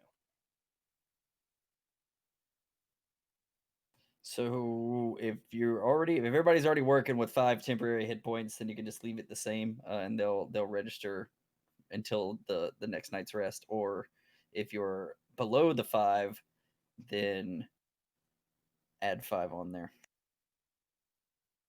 Looks like everybody's at that point though, so I don't think I hit anyone. I was trying to remember if you did or not. I don't think you did. I don't think anybody got hit at all.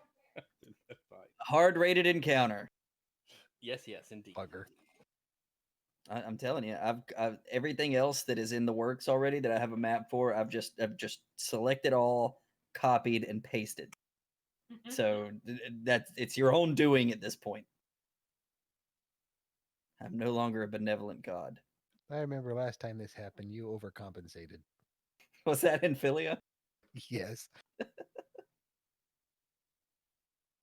You had to make them give up so we would live.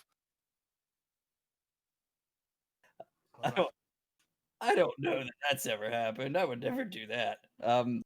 So anyway. So I would imagine that by the time we finish eating, I would have probably spent a good 30 or 40 minutes cleaning Dee Dee magically.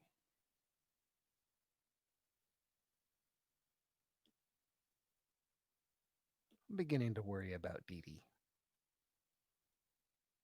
That'd be all right. He just needs to be roughened up a little bit. No, but I mean, y'all are babying. I mean, it just. Well, we need to get him through this swamp. He's already looks very drained. I'm hoping that he'll at least get a good night's sleep tonight. I want to go over and talk to Dee Dee and tell him that we should take the last watch because I want to try the yoga thing again in the morning. Oh, you liked it? I don't know yet. But you looked really refreshed afterwards, and It really lightens your chi up. I don't know what that is, but I do probably need my chi lightened maybe because my shell's heavy sometimes. Is that my chi? I don't know. It's what you think it is.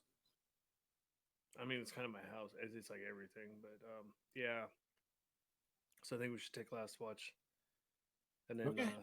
we can get up and before everybody gets up, like when the sun starts coming up, before we wake anybody up, we can try and do this yoga thing again.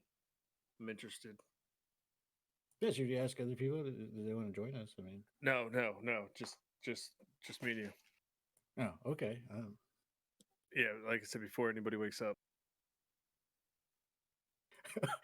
Okay. Yeah. So yeah, let's go ahead and tell them that we'll take the last watch and they can split up the rest. Yeah. All right, me and Dee Dee are taking the last watch. You guys figure out the rest. I'm going to bed. You see, After I Dee Dee, eat we're this delicious gonna gallop away. whatever the hell this is.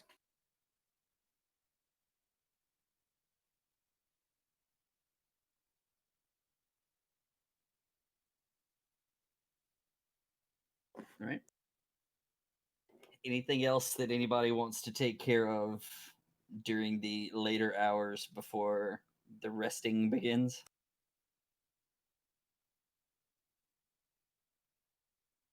No, not that I could think of. Okay. Do I notice that I got cleaned? Like,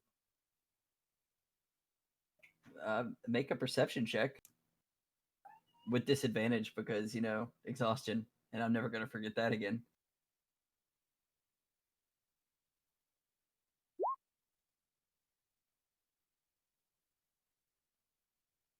Yeah, you notice that patches of like where your garment has been covered in nasty swamp water. It's sort of, you notice that there's like one clean spot on your sleeve, and then you look back at it a little while later, and like the whole sleeve is clean.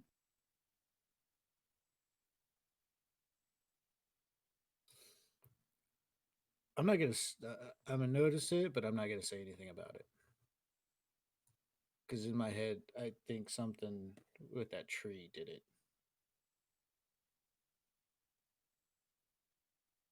or falling through that mist.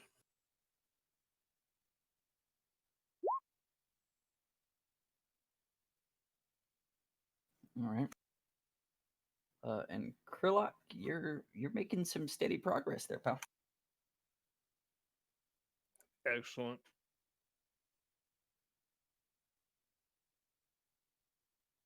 Okay. So I know that we've got Dee Dee and Krillock on final watch. So who do we have? Are you guys just doing the two watches again? So like the first half is watched and the second half is watched, or are you doing it plan on splitting it up anymore? Well, they got upset last time I volunteered, so I will just remain silent until somebody notices. You can take a watch, just make sure that they can see at night. And I'll take first watch, and that way we make sure that we can see, and I can clean up my cooking utensils. All right. So whoever's doing first watch, either give me a perception check or one person a perception check with an advantage. Do you guys will- want me on first watch or second? You guys want me to watch again? I will have my owl with me as well. Take first watch, Ari. Okay, I will help him see in the dark. Wait, I can't do that. Lily, on your watch, wake me up if you like anything at all. Okay. I will help you clean, though. I can do that. All right, that's mine, and let me get my bird. And we do have alarm set. I would have cast alarm, as I'm sure that Lily would have as well. Get my owl. Are we doing 2 watches or 3? I thought we were doing 3. Three's fine. I just know that I'm doing the first watch. He went and grabbed his manual after he found out that I was doing a watch by myself. I don't feel comfortable right now. I feel viciously attacked. Well, I mean, I can do the first. Oh wait, hold on. Can you see at night? Me? I can see at night. Ari cannot. Okay, well then, yeah. All Why right, don't all we- right, all right. Ari- It's fine. It's Ari- fine. Let's just go. We no, already decided on Ari- this. Let's just keep going. No, I got this. I'm gonna have Ari go with Lily because I can see at night and I have my owl. All right, that's what I was gonna say. Yeah, it's me and my owl first shift. The two halflings on the second shift, and then y'all two on the third. That'll work for me. Yes, that's what I was gonna say. You're taking like this is my track. All right. Okay, first watch. All right, Lily, second watch. Me and Didi got third watch. Good night. All right.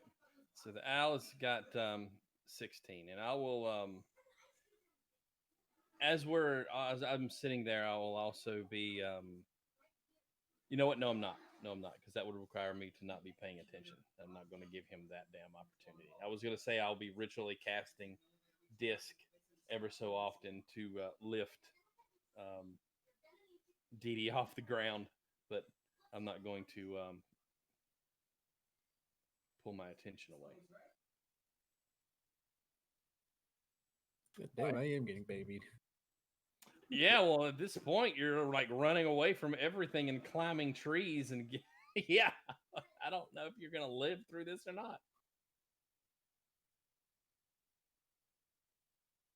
The other noble one got smart and left. Yeah, she ran back out. Um, That or got ate, one of the two. so your watch, again, considering the conditions of the swamp, I'm not going to say that it was uneventful because the swamp itself is obviously like practically its own living organism, and it's not comfortable. But as time has gone on with you spending nights in this swamp, you've started to kind of tune out the things that you know aren't dangerous, but you're also still very much in an acute sense of awareness. So your watch goes uneventful though. There's nothing that strikes you in a sense to where you feel like you have to raise the alarm. Okay, all right. Yeah, we have alarm cast also around the encampment. So if anything does, As part of our nightly ritual. yeah. I assumed. All right. So when my watch is over, I'm gonna go over and I'll give Lily a little tap and wake her up and do the same thing for Arya and say, ladies, I'm gonna catch some shut eye and I guess it's your turn and I'll turn in for the evening. I'll have the owl stand guard with you though. He'll fly around if anything happens. He'll swoop down and wake me up. So I'll Okay. have the owl continue to just sort of fly the perimeter as well. That sounds very nice. You're too kind. That equality. Yeah, I'll be sitting there with my owl going, "Oh, he's such a good girl." Pet her on the head, and one eye's kind of wandering off. Best owl ever. So when you're asleep, you don't see through the owl's eyes? No, I'm going to be asleep. Yeah, I'll be fine. Truth be known, it just looks like an owl. It's something else underneath. And I'm gonna roll over and go to sleep. All right, so I'm giving. Well, I was gonna say that I was gonna give her. She was gonna roll normal because she had disadvantage, but she had the advantage of Ari. But I was gonna say she can make her roll with advantage because the owl is helping as well. So Oh, okay, then take the 13. Take the 13. yeah, so she's gonna take that 13 there, which is great because um, honestly, same traffic as Carrick. The noises are uncomfortable. It's muggy. It's not nice. It's not a wonderful spot to sleep, obviously. But It's the reason I didn't want to stay the night. but I will say that as the night starts to progress on, once you're probably about the first third of your watch through, it does start to rain. It's not a heavy rain at this point, but it is raining. She's gonna take her cloak of billowing and just like pull it over her head to block as much rain as she can. I'm going to take my normal cloak and do that. Hey Ari, you think like if he changes his owl into something else, is it still gonna keep the one eye, or do you think like it might go normal? Maybe it's just an owl thing with him. I think he loves the thing. He's got a certain affinity for derp, I think, which is why he likes Dee Dee. Fair enough. Um, I do worry about Dee Dee or your guys' obsession with. well, he came from like a richer family where I was from, so he's not really used to this kind of environment. I mean, I'm not used to this. I hate this. I mean, Kerlock is lucky to have a shell. I feel like we should have brought some tents, maybe some more food, but we didn't really think about what we were doing. It was more like a let's go. He seemed to do well with the food. At least with the cook at night. not his cabbage. I'm not sure about the cabbage, but he's keeping us fed. That's important. That's huge.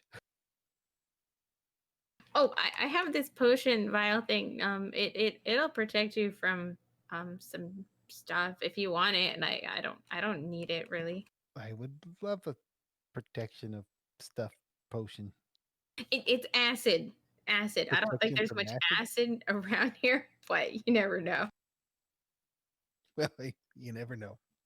I'm I just don't gonna know. hand you the vial of acid, protection of acid. Thank you. Potion of acid resist.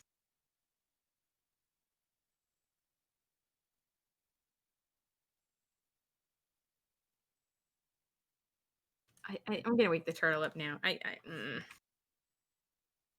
Okay, but before you have the chance to wake him up, I would like to address this. Since you don't have a tent, there's nobody that has tents. Um, so Carrick, you're in your bag. I'm assuming your sleeping bag, essentially your bedroll. Oh yeah, yeah. There is a canopy, so you're not getting as much water that's coming down. It's not like like a heavy rainfall or anything, but there is quite a bit of water that's falling down. So I imagine it would probably wake you and Dee Dee both at some point. Krillock, I guess probably not because he's in his shell. But you would have to wake up in order to adjust. I'm just saying that for flavor's sake, not so much anything else, but you would wake up in the night because of the rain. So you'd have to adjust.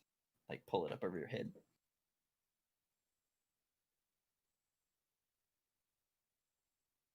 You look confused. Okay. No, I'm not confused. Yes, I will do exactly that when I wake up. I was just looking to see if. When I'll wake up and I'll be like, oh, and I'll adjust and I'll get where I might maybe underneath the tree or cover up, and I'll cast a little prestidigitation and then to dry myself off and get cleaned up just a little bit, and then back off to sleep I go. So it started raining about the time I'm supposed to do my watch, right? A couple hours before. Oh shit. Well, not maybe a couple hours, maybe like an hour before. And I will also warm myself, like, so it'll last for like an hour into my sleep. The old sleeping bag trick. Mm-hmm. So Come in. I'm gonna be like tossing and turning, trying to figure out how to not get wet. Oh my god! I just thought about this. Krillock! Mm. I Your don't have turn. a fucking sleeping bag. You don't even have a bedroll? I will loan him my blanket if he wants. Because I have a blanket, oddly enough. No, I don't. I don't. Most prepared adventurers ever. You got one that travels with a cucumber, and you got the other that doesn't even have a bedroll. Is that time already? Yeah, it's also raining, so thanks. Rain's good. I actually ended up with a blanket because I couldn't remember that they were called bedrolls. The rain keeps the predators down. It also makes water rise, so if it starts getting heavier, more crocodiles might be, coming out. It'll be all right. DD up. Yeah, I'm up. All right. You ready? Yeah. All right. You guys have a good couple hours of sleep. With prestidigitation, it says you can make a trinket. How big would a trinket be? Like, could I make like small, like discs? I would think Something about the size of a hand, little like the palm of your hand, maybe. the hand probably, but hold on, I'll have to look to see if it specifies this because I don't No, have it's it. okay. Don't worry about it. It's not big enough to matter. Okay. I will ignore that then. So you guys start your watch. Ari and Lily, you find your way to look for a dry-ish spot and sort of shelter yourself with what you have in an attempt to get some sleep. Not long after you two drift to sleep, Dee Dee and Krilok, you hear the first rumblings of thunder. Pretty nasty storm coming in. I know, and I was just like, I was somehow getting clean, and now laying in the mud didn't. Now, Stand out in the rain. Don't let the rain cleanse you of all your filth. I guess. I'm just like kind of trying to rub it off of me as the rain's falling on me. Just smearing more mud. You know, you actually, believe it or not, you get used to it. I don't see how you could do that. I've been doing this for years. I'm so uncomfortable, it's not even funny. The first 10, 15, 20 times I did this, yes, it was very uncomfortable. But like I said, you get used to it.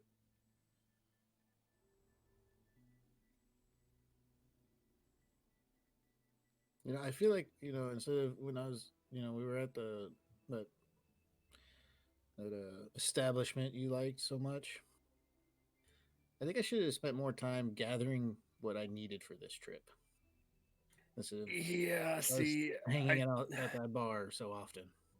I travel with everything on me, so and like I sleep in my shell, so I don't really consider things like that, like tents and bedrolls. Speaking of, I saw. Do you need a bedroll? By the way, I have an extra one. I don't really use one. I mean, yeah, that'd been nice these past. Yeah, I'll go ahead and give you my bedroll. I don't. I have one. I don't need it though. I appreciate that. You're more than welcome to it.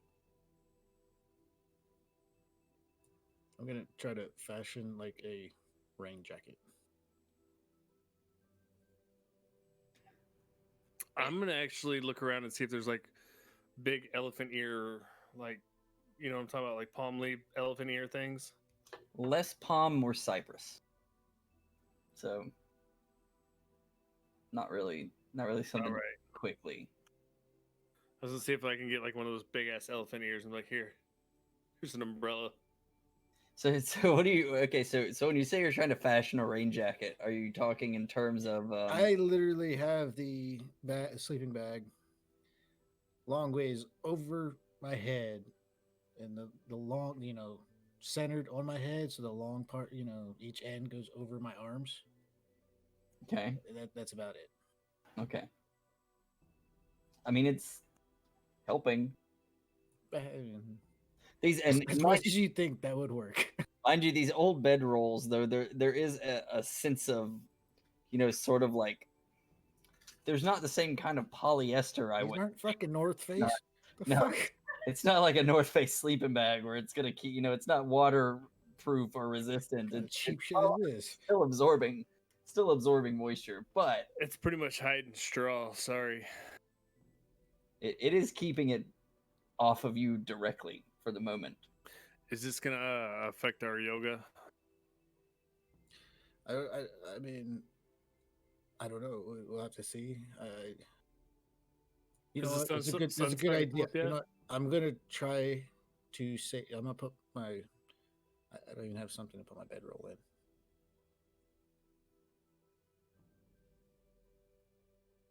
I'm gonna put my bedroll up somewhere where it's somewhat dry, that it's not getting rained on. Should we be doing perception at this point? Because we're kind of talking, but I'm still like looking. Definitely so, yeah.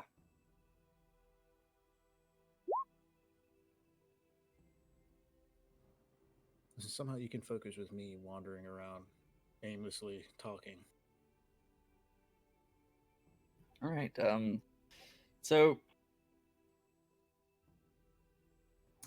wait a second. It's gonna be the 14, not the 21, too.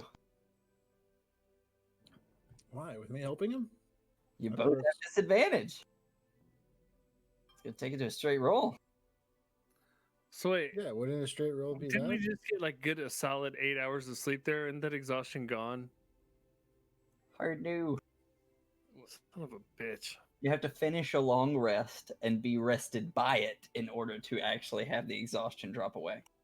Long rest being 8 hours, you're taking the last shift of that 8 hours. No, they just went through what? Oh yeah, you're right. So I was thinking like the first watch was 4 hours, the second watch was 4 hours. Okay, I got you. Never mind. All right, well, I mean, if you guys want to have a 12-hour long rest, we can adjust this. No. We're good. Go ahead. Oh, man. So 14. Hold on, I gotta disadvantage? find that creepy lady in my book again. Hold on. No, So wait, that means we'd never get a full rest then. no, you will. It's the effects of the swamp that are causing you to have issues getting a good rest. It's because it's an uncomfortable environment, so it's difficult to get a good night's rest. You're sleeping outside of a tent. You haven't even had a bedroll this whole time, come to find out. So it's difficult for you to get a rest that actually leaves you feeling rested. That's where the exhaustion is Thank coming. God for yoga.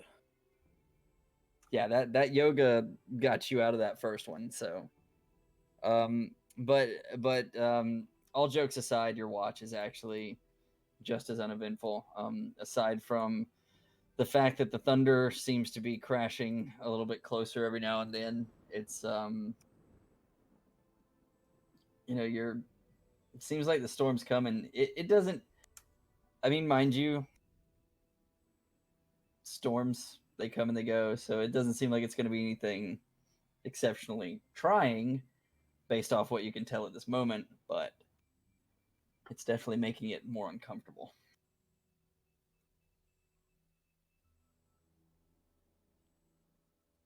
You know, I used to love watching these storms on my balcony outside my bedroom.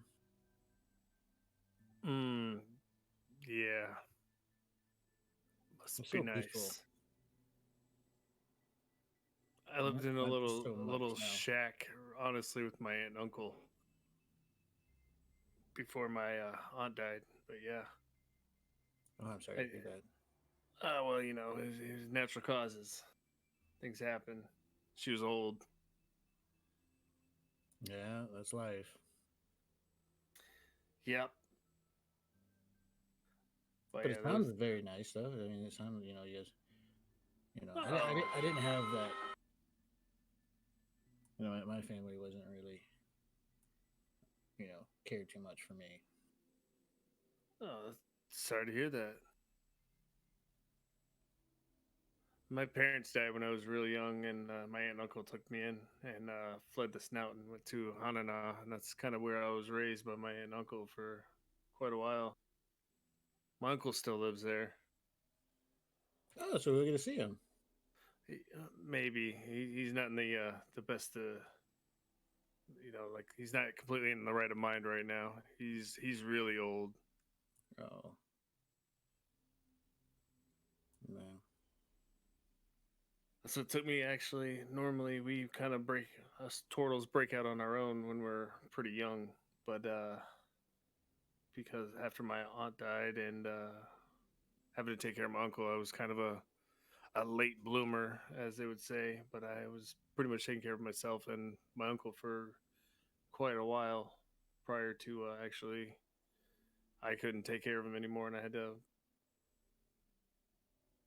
basically put him with some people that could actually care for him. No, that's sad. It is nice to go home every now and then and see him, though. Yeah, I'm still curious to know if my parents even care that I'm gone or even noticed. That's really unfortunate to hear too. Yeah, I think we'd go like days without talking to each other. That's terrible. I'd give anything to have one day to talk to my parents. Yeah, so would I. You still can, though. Your parents are alive. No, it's not lack of my trying.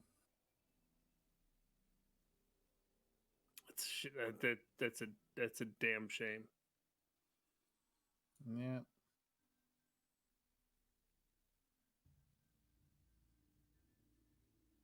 Anyway, okay, I got some Yeah, good yeah. yoga techniques. We're gonna try. Yeah. Is the sun starting to crest yet a little bit? Through the storm clouds. Enough to where we can kind of like I can kind of see what he's doing. You're certain at this point that it's probably reaching closer to morning. Yeah, let's try some of this yoga stuff before everybody gets up. Okay. I don't want to end up on my back again. Well, I thought long and hard about this one, and how it would help with your shell. All right. So it's called the goddess pose, All right. and then so you get on your back. So I'm gonna like do it. All right. Where I don't know how my neck doesn't break, but it does. Like where Wait, my your neck shoulder. breaks when No, you do this? I don't want to do this if your neck breaks. no. Like it looks like my neck should just snap right there. So my shoulder blades are on the ground and my head's bent with my arms behind my back, parallel to the floor.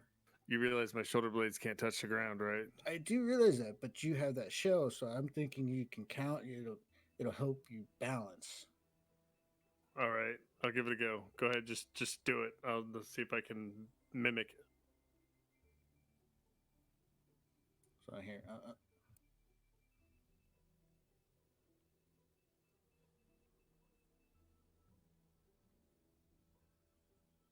Oh boy. So let me get an acrobatics from each of you.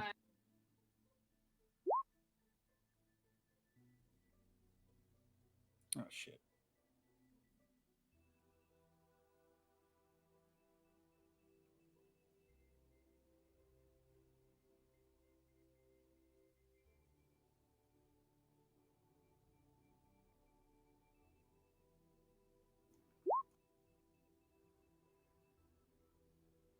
Okay.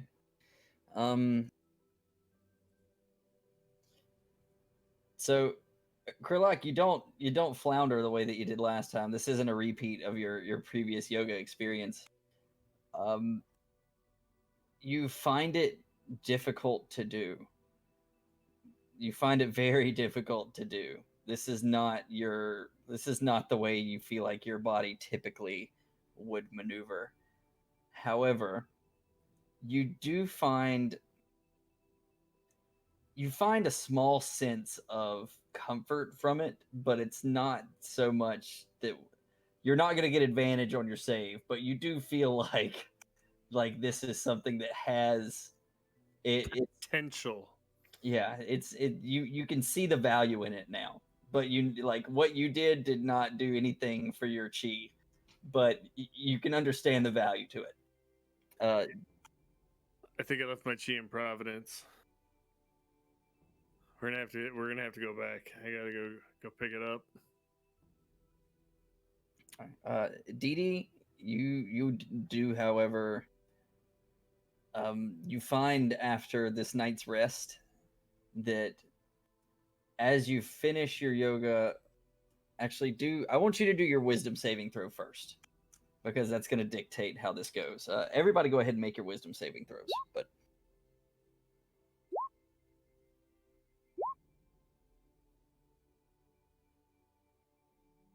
all right, so Dee Dee, you still have no. You feel much better personally. Like you feel like as you finish this yoga sesh with Kurlak, you feel great. You feel like you're back to you. In the contrary, however, Carrick, you still feel like you're the immovable rock that you are in your attitude facing all this. You feel great, but Lily and Krillock, I believe that takes you both to 2 points of exhaustion. Or And one. Ari, that's going to put you at 1. What is this? What is? So I'm still at 1, right? No, you have none. Oh, I have not. Oh, baby. What is exhaustion? With 1 point of exhaustion, you have disadvantage on your ability checks. With 2 points of exhaustion, your speed is halved. So Yoga for the win. So who has 2 points of exhaustion? that would be Krillock and Lily. All right. So as we get up in the morning and we break camp, and I notice that they're being really slow, I'm going to tell them, "Give me just a moment," and I'm going to ritually cast a disc, and I'm going to look at both of them and say, "You're slowing us down. Sit." And I'm going to make them sit down on the disc and then start tromping through, and they'll just kind of be dragging. But you don't know where to go. Well, you can tell me which way to turn. Okay, hold on, and I'll take the disc and I'm going to push it out in front of me, and I'm going to say, "You just tell me which way to turn, and we'll." But you're slowing me down. Sit. I'm ready to get the hell out of this damn shithole swamp. We're going to be in here a whole another day with the way you're going.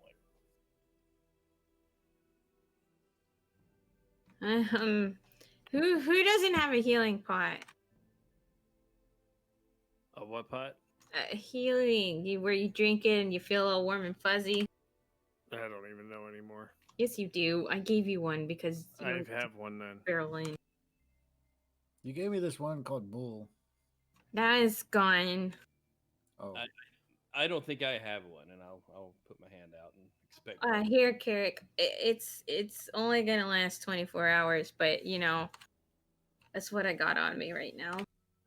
Okay, and I'll put it on my on my belt, and I would have made roasted garlic, roasted cabbage, the next morning.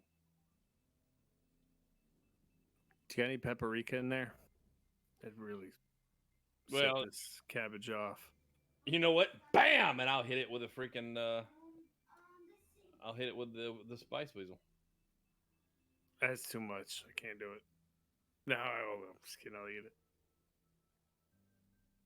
I'm gonna have to repack my spice weasel before long. I got a couple more uses on it. It's getting a little empty.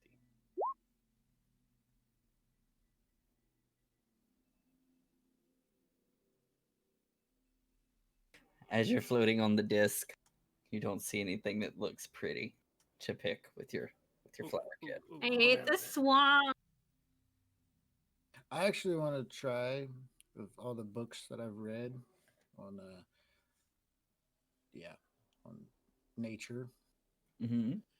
While we're walking, to see if I see anything that would be edible. Okay.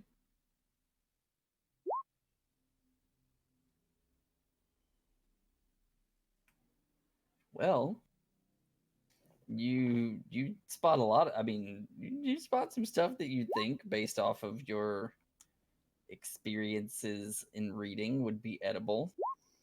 Most particularly some toadstools, some mushrooms that have popped up on the sides of some like various different trees. You typically see them in bunches of about 6 or 7. Look, I'm gonna gather, on the way. Okay. Do I notice him gathering mushrooms?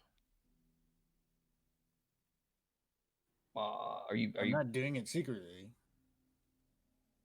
I'm probably doing it very clumsily. I'm not watching. I'm not paying attention to it. I'm not looking out for it. Well, okay. Let's just do like a DC. We'll just do like a DC 10 perception, but that will be at a disadvantage, obviously, with the point of exhaustion. But we'll just do like a DC 10. That way, it's a greater than half chance, but with disadvantage. Yeah, no. All right, that's fine. Notice. So you said I got like 6 or something? Well, you're finding them growing in bunches of 6 or 7. So, if you're gathering all of them as you're going through, I'd say you could probably get somewhere close to about 24 mushrooms. Okay. I find that going to be hard to hold. So I'm just now got mushrooms just like I'm carrying in my arms now because I don't have a bag. What happened to your bag? I've never had a bag. I literally You came should out have here. some kind of rucksack. I don't because I took the money. You know, Dee Dee, I have this cool bag that shrinks stuff down so I can carry a lot more stuff. If So you I'm ever need carrying a me. bedroll and mushrooms in my arms right now. Oh man. Why did you not bring a backpack? God, you're so unprepared. Well, I didn't know what I was getting into. Okay. All right, when we get to Hanana, we're gonna get you a little better outfitted. That sounds great. You need a backpack. I'm gonna. You can have my bedroll. Do you have, I don't know, like a mess kit, some rations? Do you have I one have of these these. cool I have things these that'll hold up my mushrooms. gravity rock again? This is what you see on me is what I have. All right, we'll get you back. We'll get you hooked up when we get to Hanana. I know a place. Awesome. That's great. Cool. We should be to the Carrie, boat here soon. will these mushrooms help with you cooking? Um, let me look at those. And with my experience with cooking, do they look like something that would they look like any kind of mushrooms I've ever cooked with?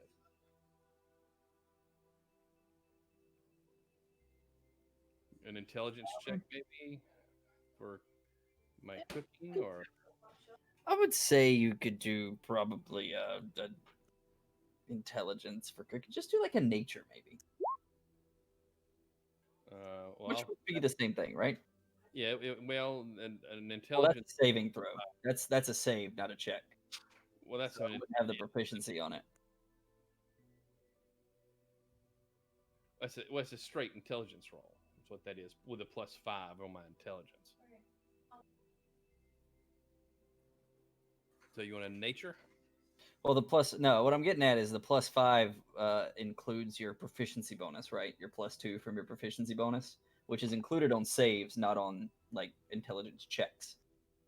So I think it's included in saves, but not on checks. That's all I'm saying. I think it would be 2 less than that. But even at 2 less than that, it's still they are edible mushrooms. They're not poisonous or anything.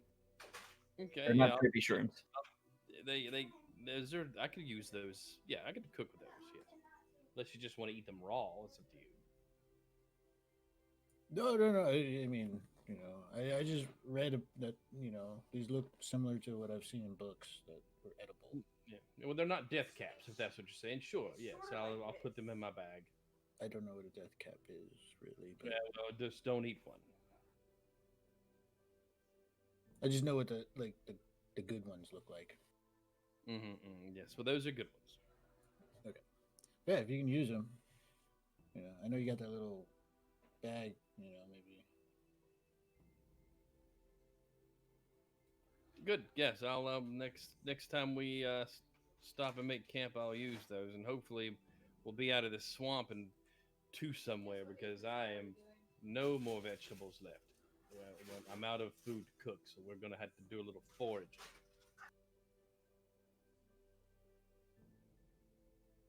Which shouldn't be difficult, but we can do that later in the day. We have to be close to the edge of this damn swamp by now.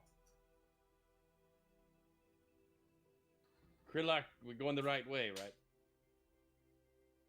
Yes, just keep going that way. I'll keep pushing the disc along. All right.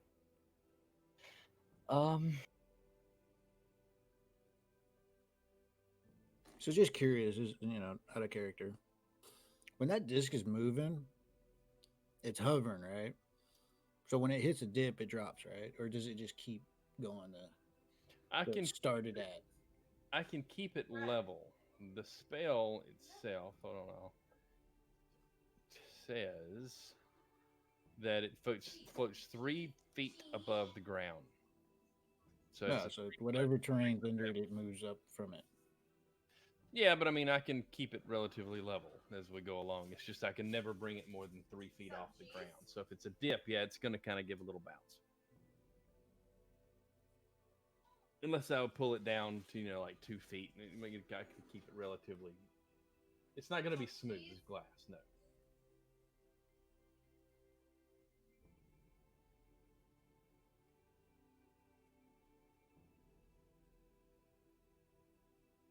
Okay. So what I need, you obviously have your owl out, right? And you're keeping it a distance ahead in order to keep an eye out for any such incident. Okay. It's swooping out. It's just kind of just looping forward. That sort of an oval. All right. I need you to make a perception check with advantage, obviously, for the owl, but it'll pop up. So give me a perception. Okay. So as you're moving forward through the swamp and you're heading due east, with Krillock on the disc behind, I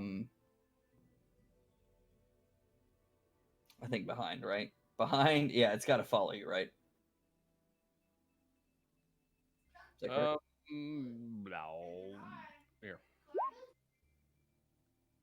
If you move more than 20 feet away from it, the disc follows you and remains within 20 feet. Okay, yeah. So, so you don't run into any issue, but you're 20 feet ahead of this disc as you've got Lily and Krillock floating on it behind you. Correct me if I'm wrong. I'm I'd assuming. be up with him since I just gave him the mushrooms. Okay, I was gonna say I'm assuming that Dee Dee is probably up front with you. Ari, where are you at in this marching order? I guess the end if nobody's bringing up the rear. Well, the people floating on the disc would be 20 feet back from everybody else. So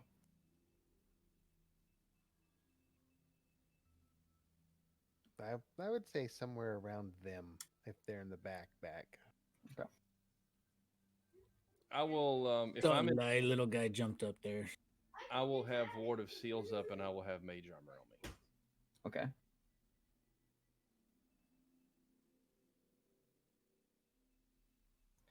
All right. So,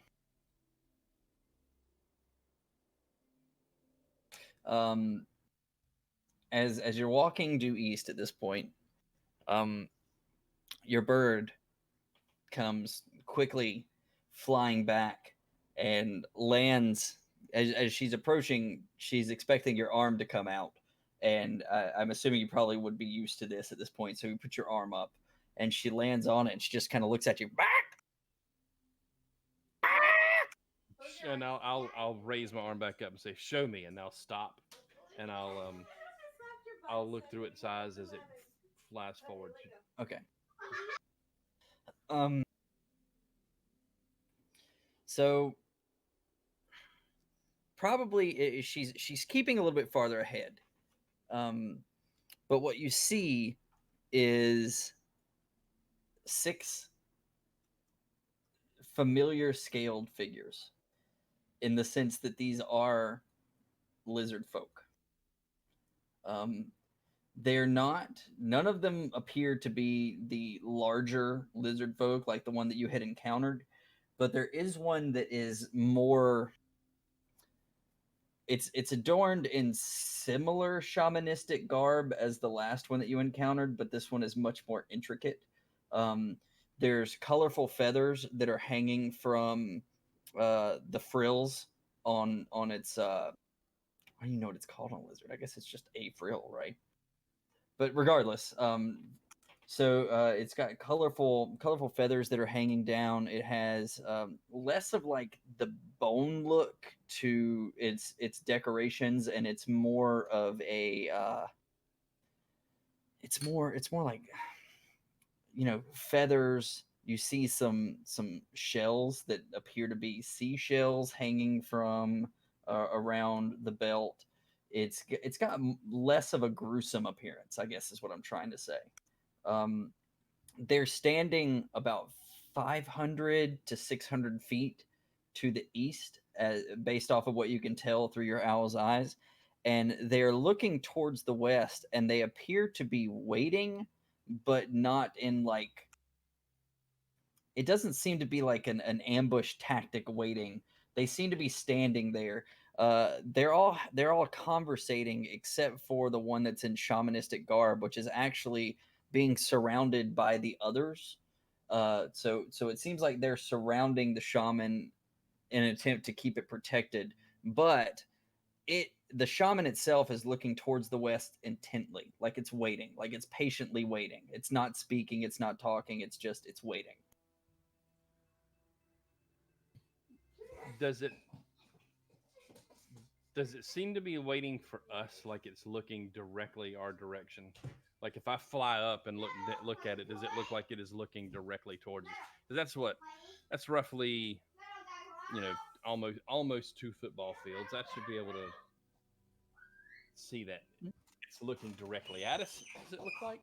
Um, Generally speaking, I'm not going to say it's looking intently, like exactly in your direction, but it seems to be expecting something from the west. Okay, I'm gonna fly back behind us and see if is there anything coming up behind us as quickly as I can get my bird to go. Make another perception check with the bird.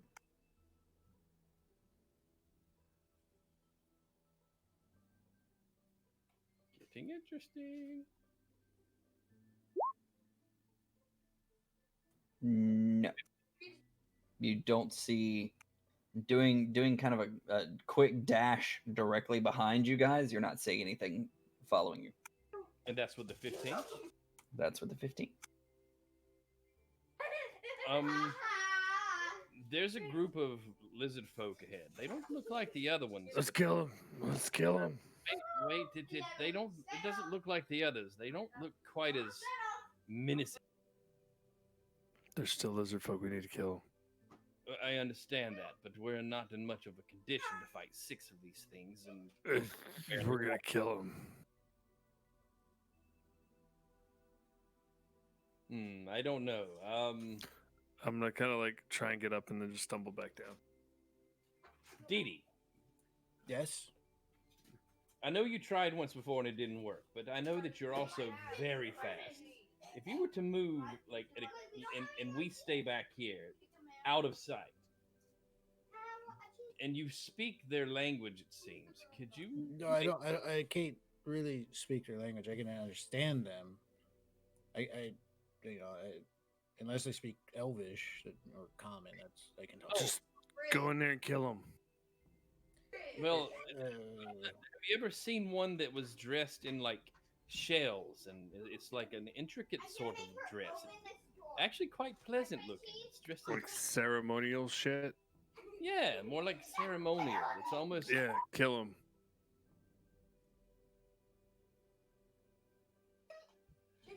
I'm more inclined to walk around them than to like rush. well, I to mean, where are they looking our way, or are they like in front of us, or do we need to like steer some which way? We should steer into him and kill him. But they seem to be waiting on something. Like they've actually They're waiting on their demise for us to kill him. But they could be waiting for the ones that you guys We did killed. kill, You do have a point there. They were actually heading along with us in the same direction. They could be waiting on them. It's true. So we should definitely kill him. I don't know that we could actually take a group of them. There's like 6 of them. That's 6 less lizard folk we have to deal with in the world. We should definitely kill him. And I can't win this argument. I tried before, so. Yes, well, I mean, I know you know more about this than I do. Lily. I know a lot about them. They're terrible terrible fiendish creatures that need to all be just killed. So Yeah, the we're last gonna kill ones, them. I was trying to be nice to them, and they just said they were going to eat me. So I mean, Yeah, so we should kill them. Yes, but this don't look the same. And I hate to judge a book by the cover, to say. no, you should never. They're lizard folk. You should judge them by the fact that they're lizard folk and kill them. There's so many different things wrong with that statement. I for once I may have to actually agree with Dee Dee that, and there being 6 of them in your condition right now, you can barely stand up, and move like a snail. I will kill them all myself. I believe you can, but do we need Alright. the risk? I mean, Take me to them, and I will kill them all. So I'll sit here on the disc. Take me to them, and I'll I kill them. just want to get out of the swamp, Krillock, please.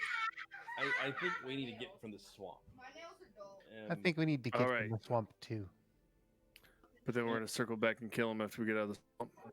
We'll talk about that when we do that. So I'm going to begin to divert my direction and walk maybe a little bit more southeasterly, and try to maintain my distance and do more of a circle around them. We're heading right towards them, right? So I can kill them. Yeah, sure, yes. And I'm not going to tell All him. right. I'm just going to keep walking. So I'm going I would like a deception and an insight. The insight at disadvantage, of course.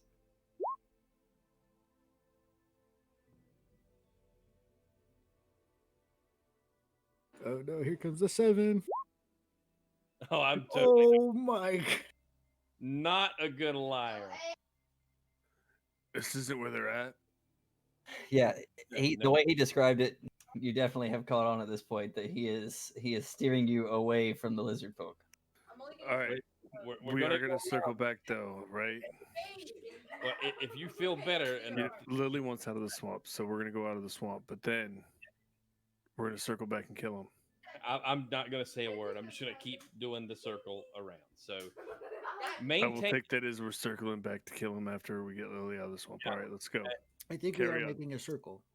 So as I get to where I feel like we have now transversed to where they are now about the same distance to our northeast, I will send the bird and reconnect. Does it look like they are still looking at our direction? Have they moved? So you as you send the bird back to take a look, you can see as a particular loud clap of thunder erupts through the air that at this point the shaman has gotten down on its knees and put its hands to the ground, and it seems to be a very, what is the phrase? It's a very submissive, but at the same time, it's a pose that would exhibit that it's trying to reach a deeper connection with the land, I guess is what I'm trying to say. And the rain starts to pour down harder as you're seeing this. On us or them? Or all of us? Well, everywhere. It's not any. I mean, it's not different where they are, but Okay, but they're not moving or looking in our direction anymore. They're still looking to the east. well, they're looking to the west from the direction that you would have. I'm sorry, yeah, they're looking to the west, so they're not focused in Yeah. our direction anymore. Well, if you'll recall, the others were conversing. The shaman was the one that was looking in your direction. So the shaman's not looking to the west anymore, but the shaman's also looking at the ground now. Are they moving towards us? They are not moving. They've been stationary the whole time. Okay, all right. So we're gonna keep going, and I'm gonna get to where I feel like they're now directly north, and I will repeat, and I will send the bird out to look where they are. Are they still in the same spot? They are still in the same spot. Okay, I will now take us direct east and continue to move direct easterly. And when I feel like they are now southwest or northwest of us, I will send the bird back. Are they still in the same place? They are. keeping booking when I feel like they are now double the space, and are they still in the same spot? Yes. The entire time that you're moving as well, the storm is getting worse and worse around you. The lightning is coming faster, the thunder following, the rain is coming down at a torrential level. The water is beginning to rise around you in the swamp. Okay, how close to getting out of the swamp are we at this point? You probably still got, you started, I'm guessing, probably just around, it would have been just after daybreak. I'd say another another 4 or 5 hours ish. All right, I'm just gonna keep on moving us directly east, getting us out of the swamp. Okay. Um, I'm gonna need survival checks though in order to keep your direction. I need one survival check from the party. Oh, One survival Sorry, check from I the. thought we were doing all survival checks, so I went ahead and rolled first. well, we're doing it that way now to try to figure out which way is east. So Because everybody, yes, please. No, okay. So the owl is now gonna have like it can't see as far into the distance. Correct. Oh shit! I got a 14 because I got double 14s. Yay! Yeah, well, this is at disadvantage for everyone due to the I current know, but horrible I mean, weather conditions. But that, both I my mean, you rolls got were a the 14 same. way. Yeah, I was. It might not be high enough, but I was pleased with my double roll. With Didi and Ari helping to keep everyone pointed in the correct direction, you are still heading east after the first hour. So we're going to need, as the rain continues to pour and the storm continues to billow around you, I'm going to need, well, we'll say 2 hours. Let me get one more survival check from everybody, I guess. Uh,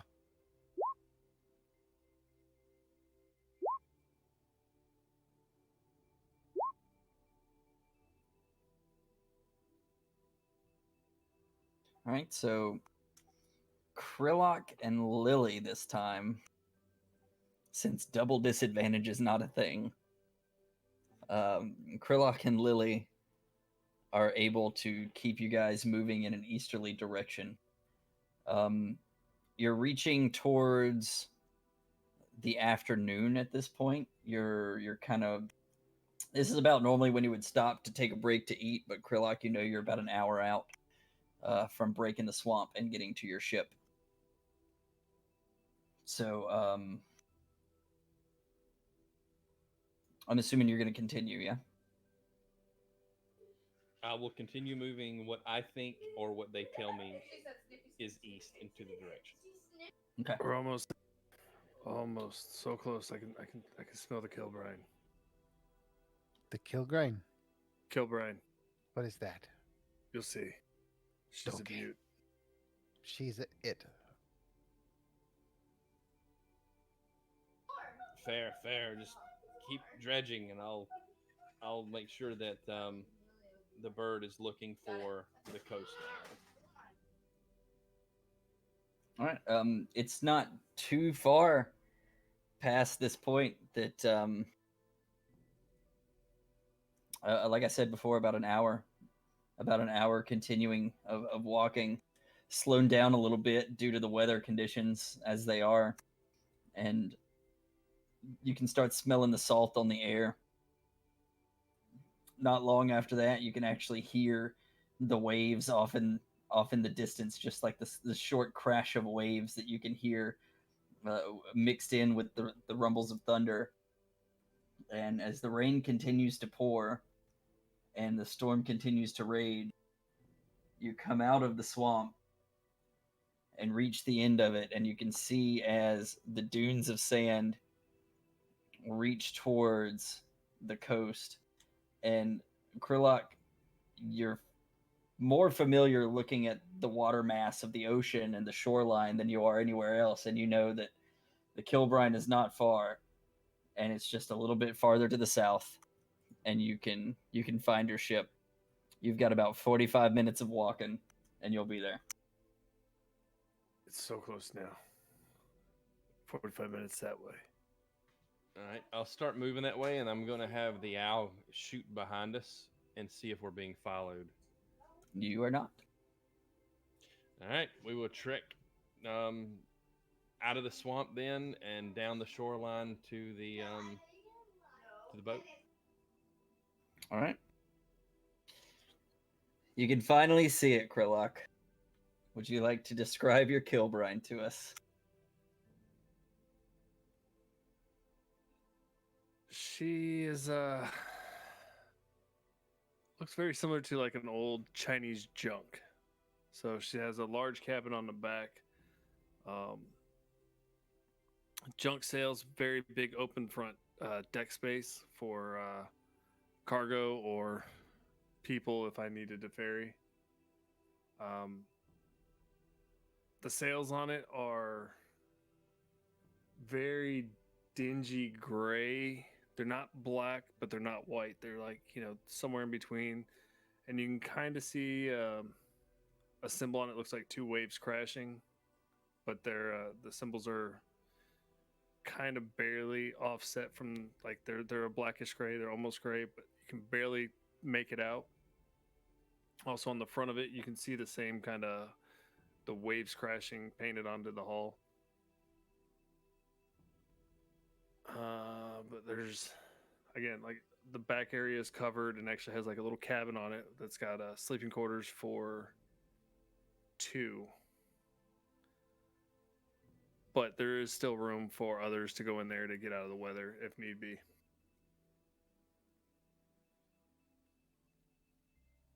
All right.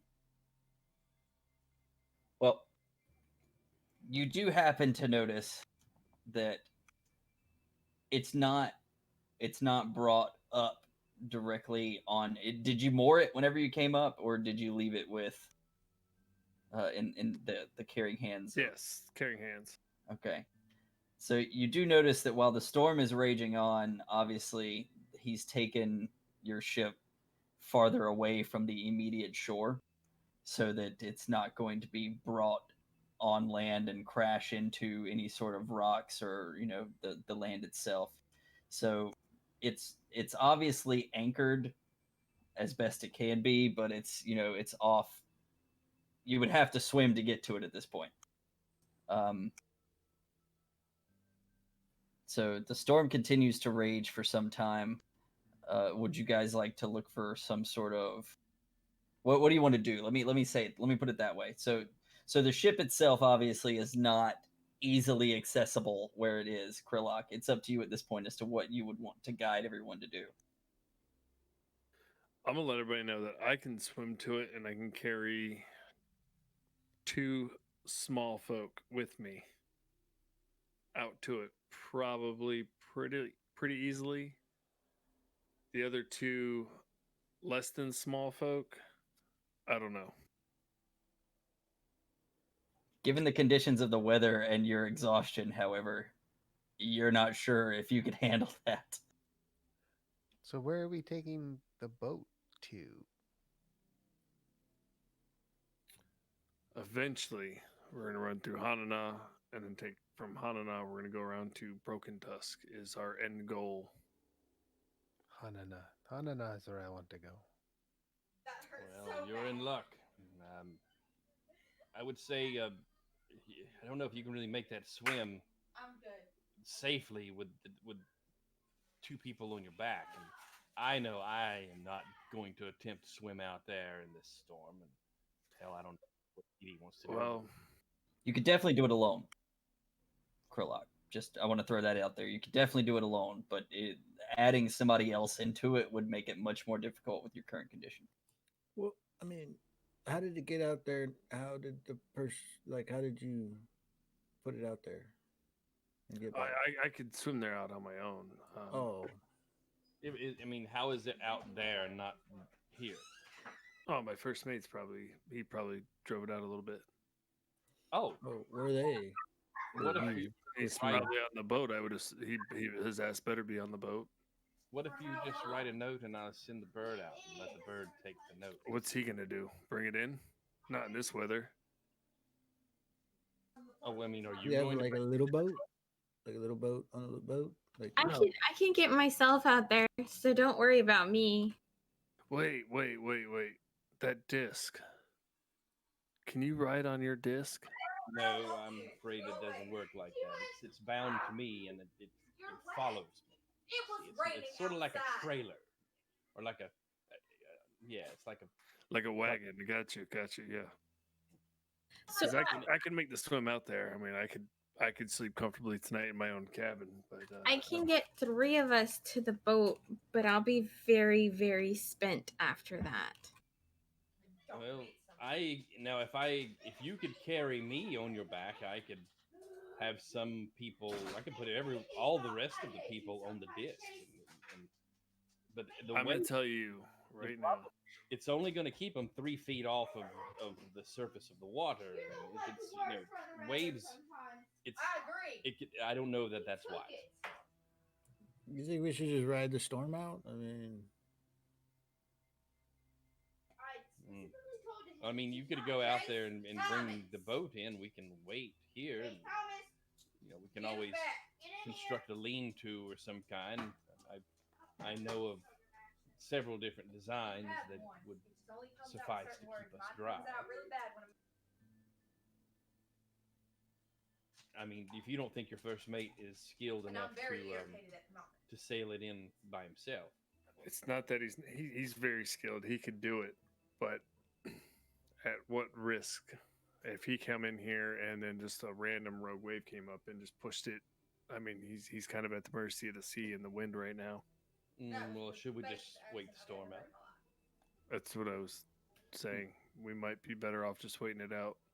Well, why don't we construct a lean-to, and I'll kind of need some help, and we can just build a shelter, and I can start a fire, no problem.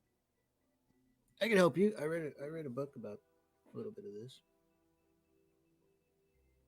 Sound fair? I can help you set up the camp too. Okay, all right. So I will begin, giving instruction on some, chopping down some trees and that kind of thing, cutting trees down. I'm gonna be looking for driftwood because I'm not gonna cut down a tree. We can burn the driftwood, but we're gonna need a lean-to, and we can build one. Here between these trees, we can build a shelter. Maybe some leaves. Are there any large palm leaves or anything like that on this shoreline? Yeah, I'm gonna be able to chop down a tree without some type of axe or something. While they're doing that, I want to go out to like right where the water's at, like meeting up on like washing the shore. Just grab some of the salt water and just kind of rub it on my face. I'm kind of talking to like doing a little prayer thing while I'm doing this. All right.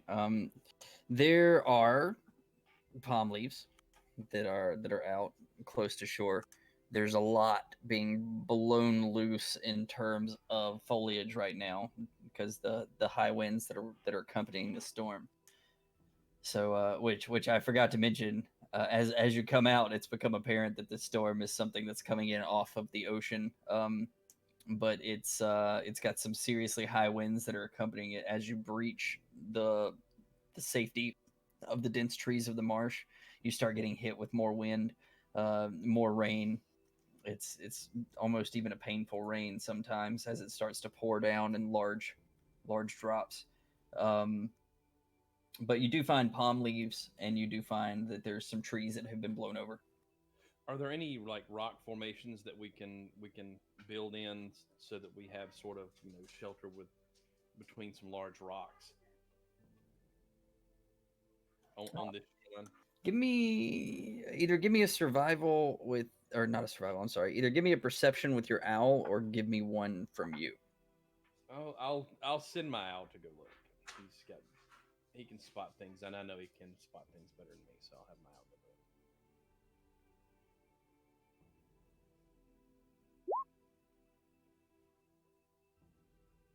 look. No, you're not seeing anything. I'm gonna keep gathering driftwood. The owl's got a passive of 13. I understand. She's not seeing anything. Okay, all right, all right. Well, there's no doesn't seem to be any rocks. So we're gonna have to make do with the trees, and we can lean some this driftwood and build something to at least shelter us while we're waiting for this storm to go. And I'll keep us warm. Don't worry. And I will maintain a fire using prestidigitation to keep like some and that and using my fire bolts to keep fire going to keep us warm. Okay. While we're waiting for the storm, which does it subside before dark? No, it definitely does not subside before dark. Right. So as the sun's going down, then I'll tell the others we're going to need food. We need to maybe fish some food up from the ocean. Maybe some fish tonight. And would be I'm good. I'm proficient with this survival stuff, but I recognize that I'm tired. Mhm. So You I still think add your proficiency yes. bonus. Yeah. Yeah, but I want to add my expertise to people who aren't as tired as I am. Sorry. Um, would Dee Dee know how to fish? Dee Dee, is your dad the fisherman type? Did he take you on those early morning trips? Oh, he was, but I didn't get to go with him. Did he teach you any of the fishing ways? Do you know how to fish? No, Just big fish he in the didn't ocean. teach me. We went once, and I didn't appreciate the whole catching and then gutting principle. So after that, he never took me again. Well, maybe if you were to Ari, you know how to fish, right? I can. Yes.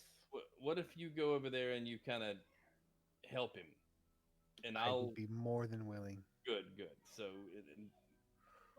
go take him over there and we'll make some rods up here, and we got some poles. Oh shit, string. What are we gonna use for string? That's a problem. As they're doing that, while I'm on the shore, kind of kneeling with like getting the, I'm just gonna walk into the water. I'm gonna hold my breath and I'm walk watching her underwater. intensely. And I'm gonna see if I can see any fish to grab. I mean, we did. I mean, I gathered 20 those mushroom caps. I mean, Mushrooms, yes, but we're gonna have to have something for dinner tonight. The storm is gonna arrive in the morning. So as you're discussing the fishing and the mushrooms and everything, not too far away, a lightning strike comes down nearby, and it's just smashes against a small tree just on the inside of the shoreline, and you can see as it catches fire, and it burns before it's smoldered out by the heavy downpour of rain, with a loud crack of thunder. All That's right, so unfortunate. That was close. prior to me going out there, I'm gonna discuss with them how we should have killed the lizard folk because Umberlee is not happy with us right now. We should have killed him. And then I'm gonna walk out into the water. I yell at you to get out of the water. What the hell are you going to the water for? He's a turtle. He I'm knows. just walking in the water. I'm just going. Did you not just see that? Get out of the water. Lily, you should speak to him. I don't think that attacking 6 or 7 I'm lizards. So he's already in underwater. the water, right? I'm underwater right now. Oh, like- you want me to go talk to him? No, not now. No. She's gonna pull out a vial and drink it, and you're gonna see like webbing start to form between her fingers, and she grows gills on the side of her neck, and Don't she go in the just like water. starts walking in the water after Oh the my God. turtle. Don't. I want to look for fish while I'm under here. That's interesting. All right then. Uh, I mean, I understand. My beliefs aren't everyone's beliefs, but I am willing to help on. I'll help catch fish if that's. Well, yes, but we don't have fishing rods, and we can make them with. We don't have a way to make string. We don't have a hook, so Let's just hunt some ground animal, yeah, I'm gonna turn back to the swamp area. not in the water. see if we can find something up here. Ari, you'll find food. Go see. I'll go look for food. All right, as you're getting ready to go look for food, Grillock, I do want you to make a perception check. Right. So, so you're out there and you're underwater. It seems like with the ferocity of the waves that are currently, rocking the shore here, there's not. It seems like the fish have kind of retreated towards deeper waters. But as you're sitting there and you're looking, all of a sudden you hear behind you underwater. Girl, like they want us to go back. Lily, do you hear that? Just listen.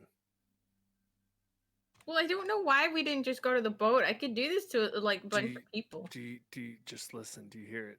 And like, I just want you to hear the sounds while we're under here. Do you hear it? Mm-hmm. So That's all. That's all I wanted, just to hear it. I just wanted to hear the waves.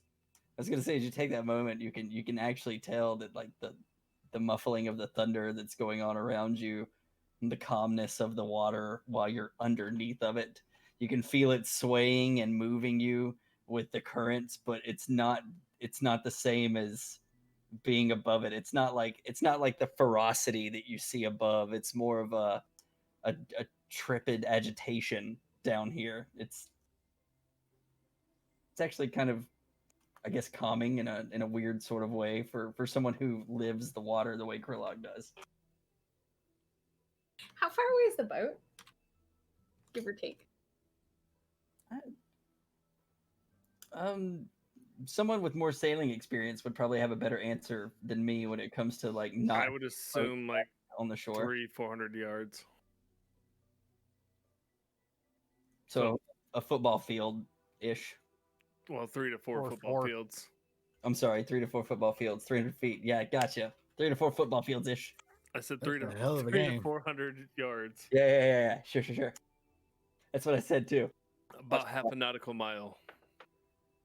Yeah, no, that'd be 1,000. Never mind. Regardless.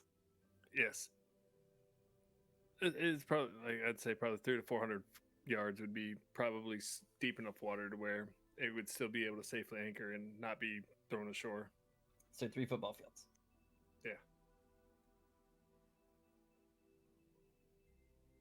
3.5. All right.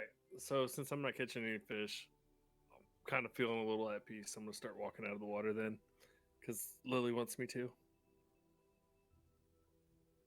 All right, Ari, could you make a survival check, please?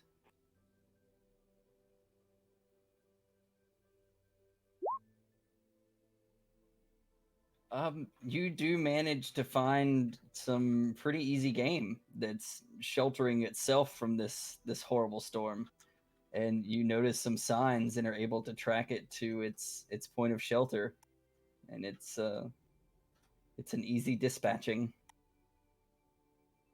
So I'm not that tired.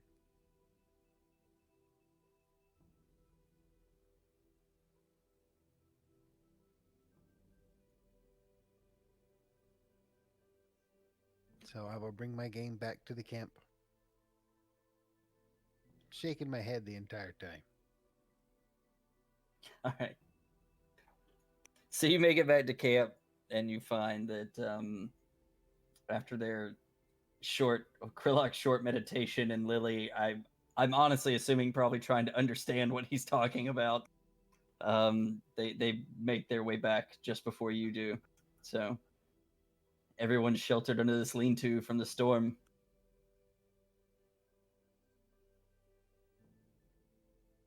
And I'm assuming Carrick is going to take and start making food. Yes, when they bring me the food, sorry, that was Griffin. It's in code red. So when they bring me the food, I will begin to prepare it.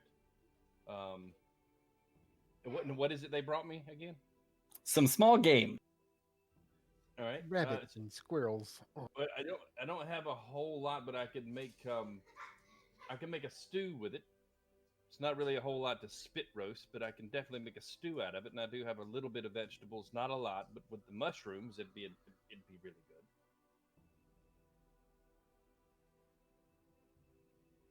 good. Sound good. So I'm going to go ahead and I'll break my pot out, and I'll skin all the game that was brought to me and the meat and what little bit of vegetables I do have. All of it will go in, and the mushrooms, and I will make a a stew, and I'll use of course the clean water from the rain, and yeah, make some stew, and I'll use the spice weasel. I'll put it over top of it and give it a little twist and say, "Bam!" All right. Dee Dee, it's pretty easy if you're okay with it. I don't know how deeply vegan you are, but you can probably pick the mushrooms out of this. Yeah, and I'll tell him that, look, whenever I give you your share, I'll make sure there's no meat in it. We'll push that to the side, and I'll just give you the broth with the vegetables in it. But you should at least try the meat. It's good, so good. I'm good on that. I'll stick to the mushrooms. All right, all right. Okay. Well,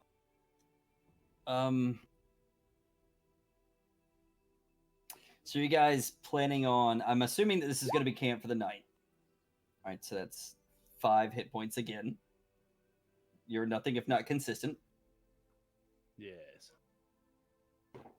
So I'm assuming that at this point we're going to make camp. Correct? You've made camp. You plan on staying here until the storm subsides. Yeah, we don't. Or Really until morning comes around. So would I lose my 5? No, you're going to eat from that, so Yeah. you'll keep 5. You'll stay. Well, no, I wouldn't eat from the stew. Well, I'm going to give you just the broth with vegetables. I'll pick the meat out. I won't give you any meat in yours. No, DD wouldn't eat that.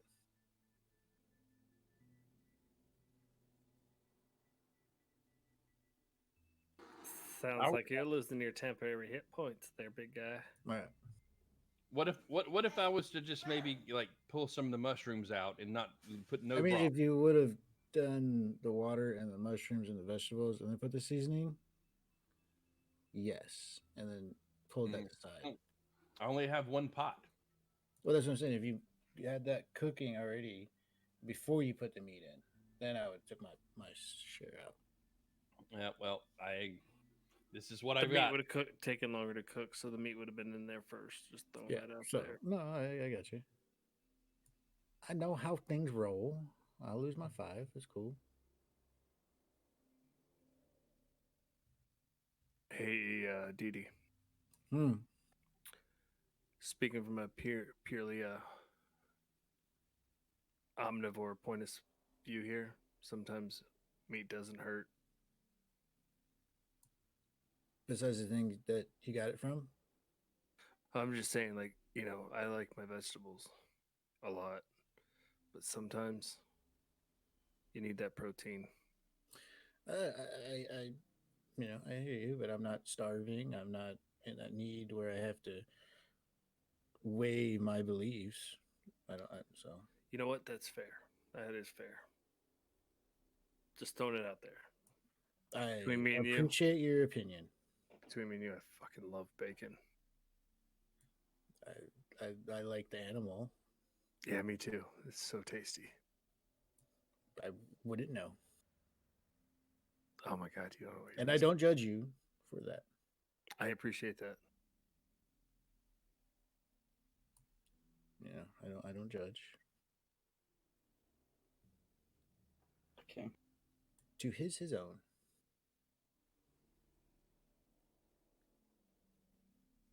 All right. So are you guys going to be getting some sleep since the storm's still kind of roaring on as your day's coming to an end, or are you planning on all sitting up? I'm gonna go straight to sleep. I'm wore out.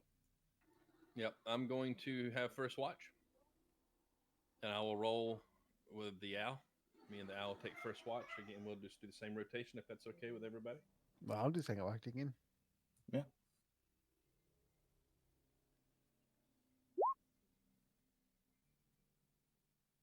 I'm gonna lean over to Krillic. Beach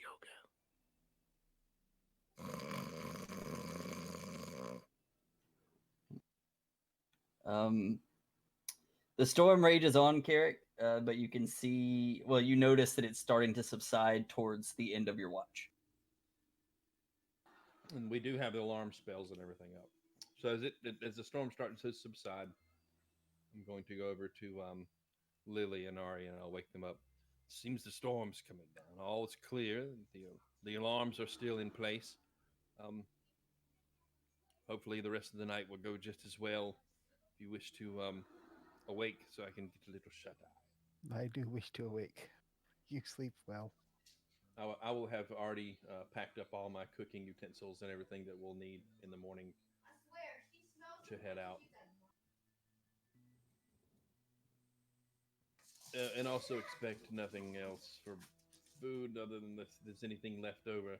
I have no more cabbage. I have no more vegetables. We are done with what I have. We can maybe forage something, but I'm going Sounds to. like we're gonna forage tomorrow.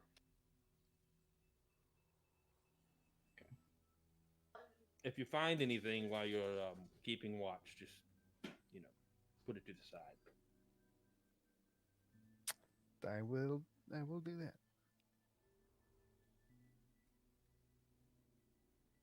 And I'm going to, when I go to bed, I'm going to make sure that I'm underneath the lean-to that we've made so that I don't get rained on and that I'm comfortable. And I will have prestidigitized myself to clean as well as my bedroll.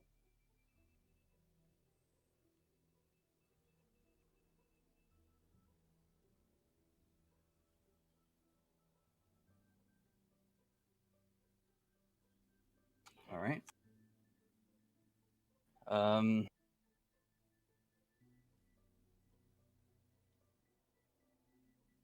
So this is just a lean-to set up on shore, right? Yeah. Okay. Rocks if we can find them. Yeah, there was no rocks. We would have been a little off the shore. We're not going to be on the beach. It'd be probably, I'd say, a good 50 feet from the sand. I'm just outside of the lean-to, sleeping in my shell. Yeah. All right. So, but the alarm spells, because I'm trying to figure out the 40, because it's 40 feet both ways, right? So it's either going to be 80 feet across ways, or it's going to be 80 feet like north south or east west in direction of like the lean-to. You get what I'm saying? It would have been going. I would imagine we would have probably set it up so that it goes kind of deep into the behind us a little bit. Okay. It's going to be a long rectangle though. Okay, so it's a long rectangle going into the tree line. So it's 40 feet, like beachfront, sort of. I'm just trying to make sure that I'm understanding. Hold on. It sounds like you're saying we're on the beach, the edge of the beach on the tree line, right? Like that. See what I drew right there? Sort of like that right there. It kind of goes towards it a little bit, and then we would have been. So long ways on the beach. Yeah, that's it. Yeah, long ways on the beach, but it would have been more like, God, there's no straight lines. Well, like this would put it more in tree line. You see what I'm saying? Less beach, more tree line. I'm just trying to figure out. I would like that. All like right. That right there. So probably no. It would More probably beach. any beach at all. Okay. So I need Ari and Lily, I guess, our second watch, correct? Yes. All right, if I could get perceptions from you guys.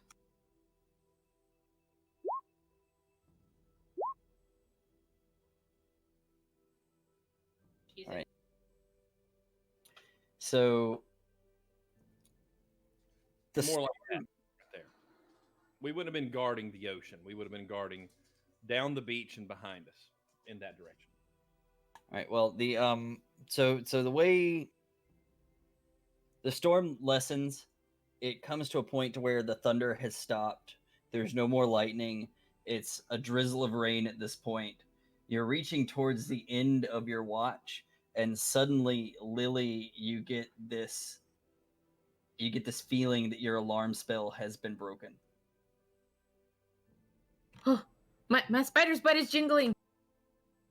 You're what now? You look at the little bell on the end of the spider butt is like ding ding ding ding ding ding ding ding ding. That can't be good. No.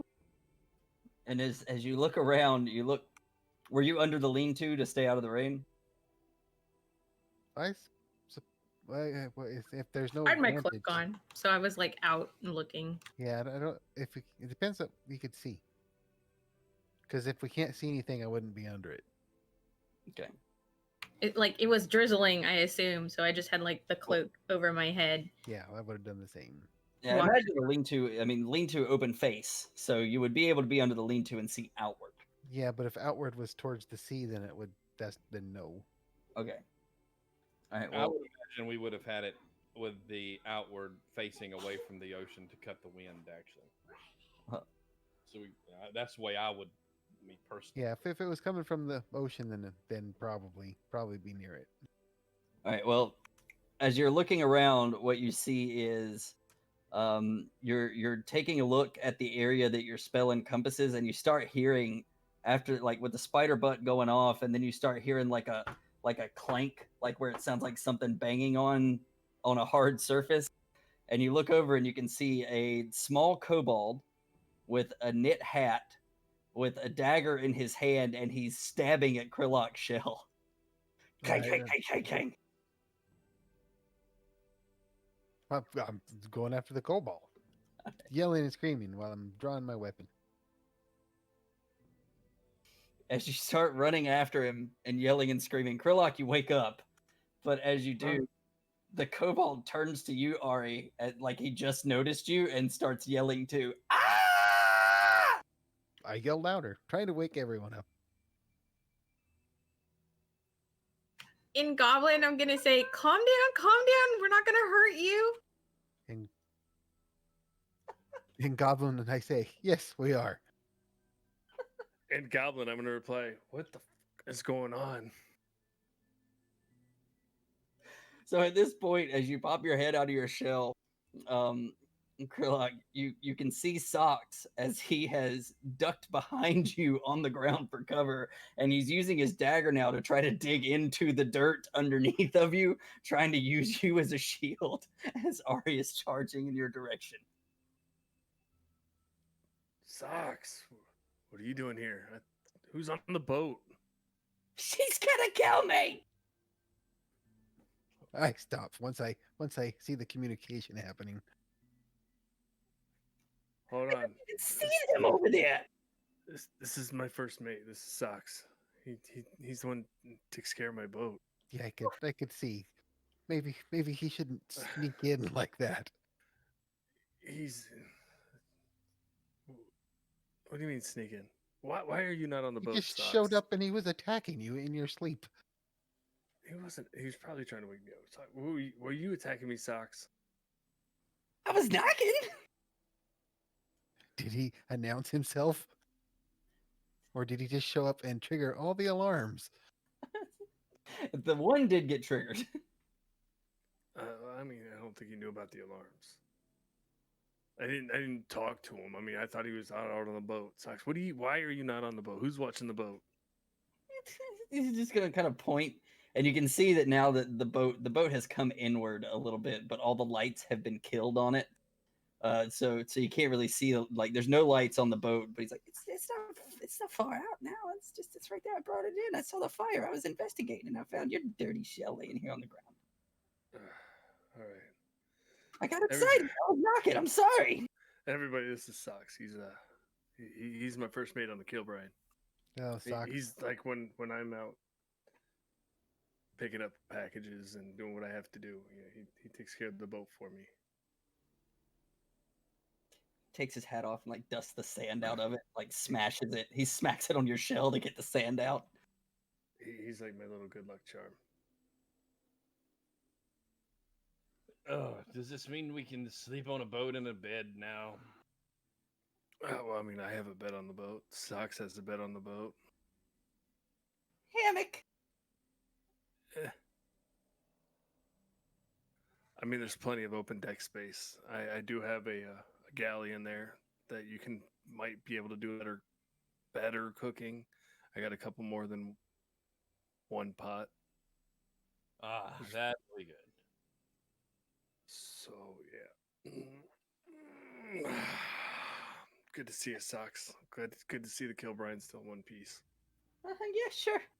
Good to see you and your friends. Oh, but yeah, Friends. you remember Lily, the one I always tell you about? I'm gonna point to Lily. Oh, he walks over to Ari and he's like, I've heard so much about you. No, I no, am Lily Ari.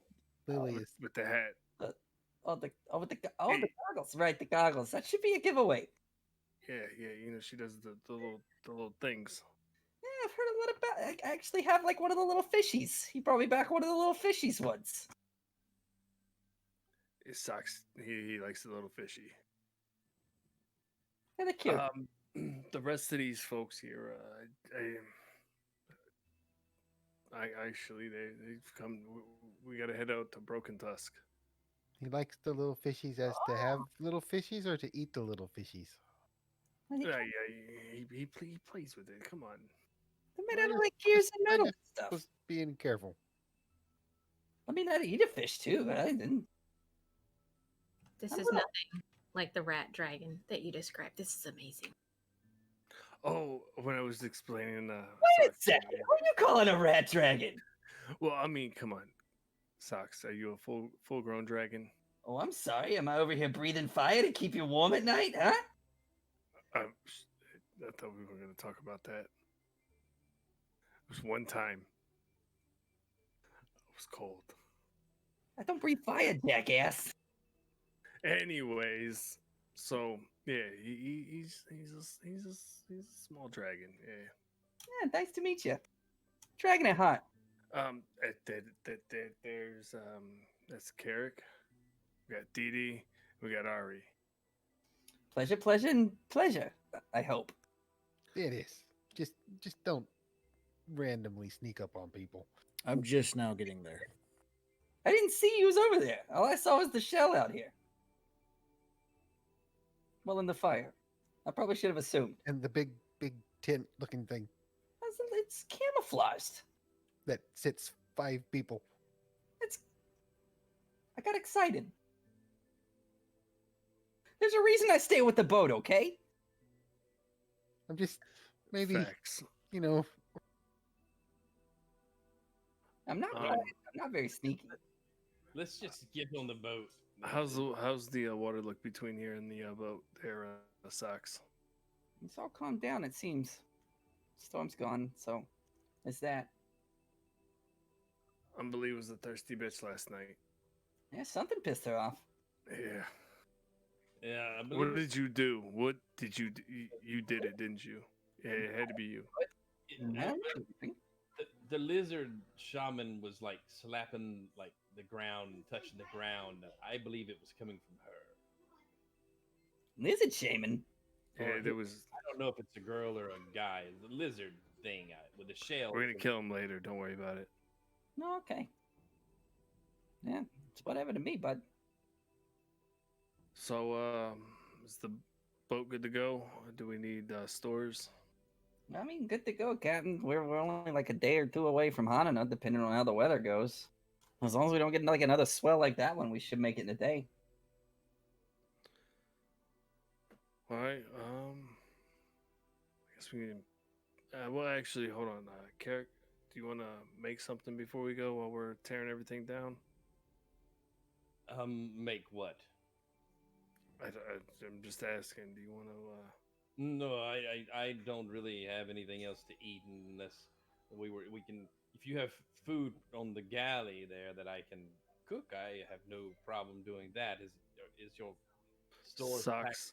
with food? How are we with stores on the boat for food?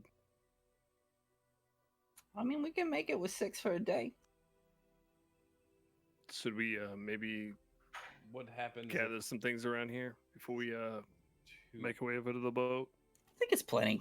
I think we'll be all right. All right. Yeah, this isn't our normal ferry ride. It's nothing special. Well, what do you? Well, I mean, you said Broken Tusk, right? I mean, if we can make it to Hanana and then restock there, that'd be a good call. I mean, we should definitely go to Hanana and restock. All right. Sounds good. All right, let's break down camp and we'll head out to the boat. All right, I'll meet you out there. He just kind of turns at the sound of work. He just kind of turns and quickly makes his way. I'll grab my things and start heading to the shoreline. And how long is the swim out there? Is it like right up on the shore? Yeah, the water's calmed down at this point. He's got it pretty close. He kept it far enough away to where it wasn't easy to be seen if anyone was keeping watch, but he also was not too worried about. Is Did there he digging just swim, or involved? yeah? Oh, he had to swim Why did he have to swim? because he didn't come as far up as he made himself have to swim. He was keeping it where it was. Not too far though. I mean, Is it We'll far get enough? about 100-yard swim. It's not hard. Come on, you guys can do this. I'm not a fish. Do you want to be? It's 100 yards. It's not that far, I promise. also, that was a good sleep for everybody involved. It wasn't what would normally be a long rest, but given that you're out of the marsh at this point, you're out of the swamp, everybody got a good chance to sleep. The exhaustion levels, you all feel reinvigorated by the concept of not sleeping in that freaking swamp anymore. So, So Sweet. one exhaustion for me now. as you've left the swamp, typically you would have to sleep off both days, yes, but you feel a new vigor. Fucking sucks. I love that guy. But anyway, we're actually gonna say with ease, you're all able to make the swim with Krillak's help / guidance and get out to the ship. So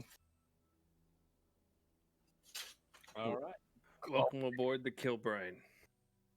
and level up. We're going level 4. Oh boy. All right. All right. So Yes, I'm gonna need some spices as well when we get to Hanana. I'm pretty much out of everything.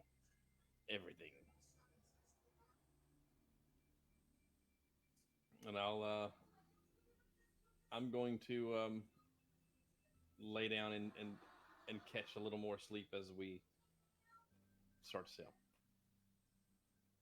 all right. No. Hey, I'm leveled up. All right, guys.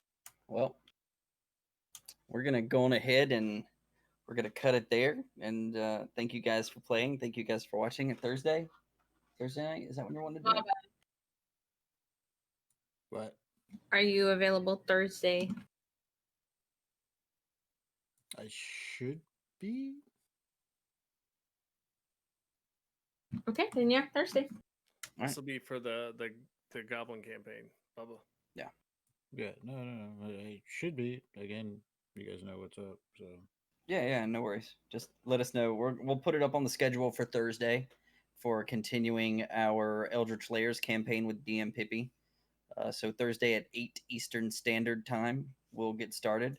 And for that, as long as nothing comes up, a good way to find out if something has come up that has altered our schedule is to check out our website at www.puffinsofdoom.com, where we try to keep as much of an up-to-date schedule as we can, provided all the craziness that is going on in the world right now. And that being said, don't forget to follow so that you get your fantastic notifications whenever we go online, just in case you forgot to check the schedule. And Tell your friends, tell your mom. yeah. So thanks. And we'll see you next time.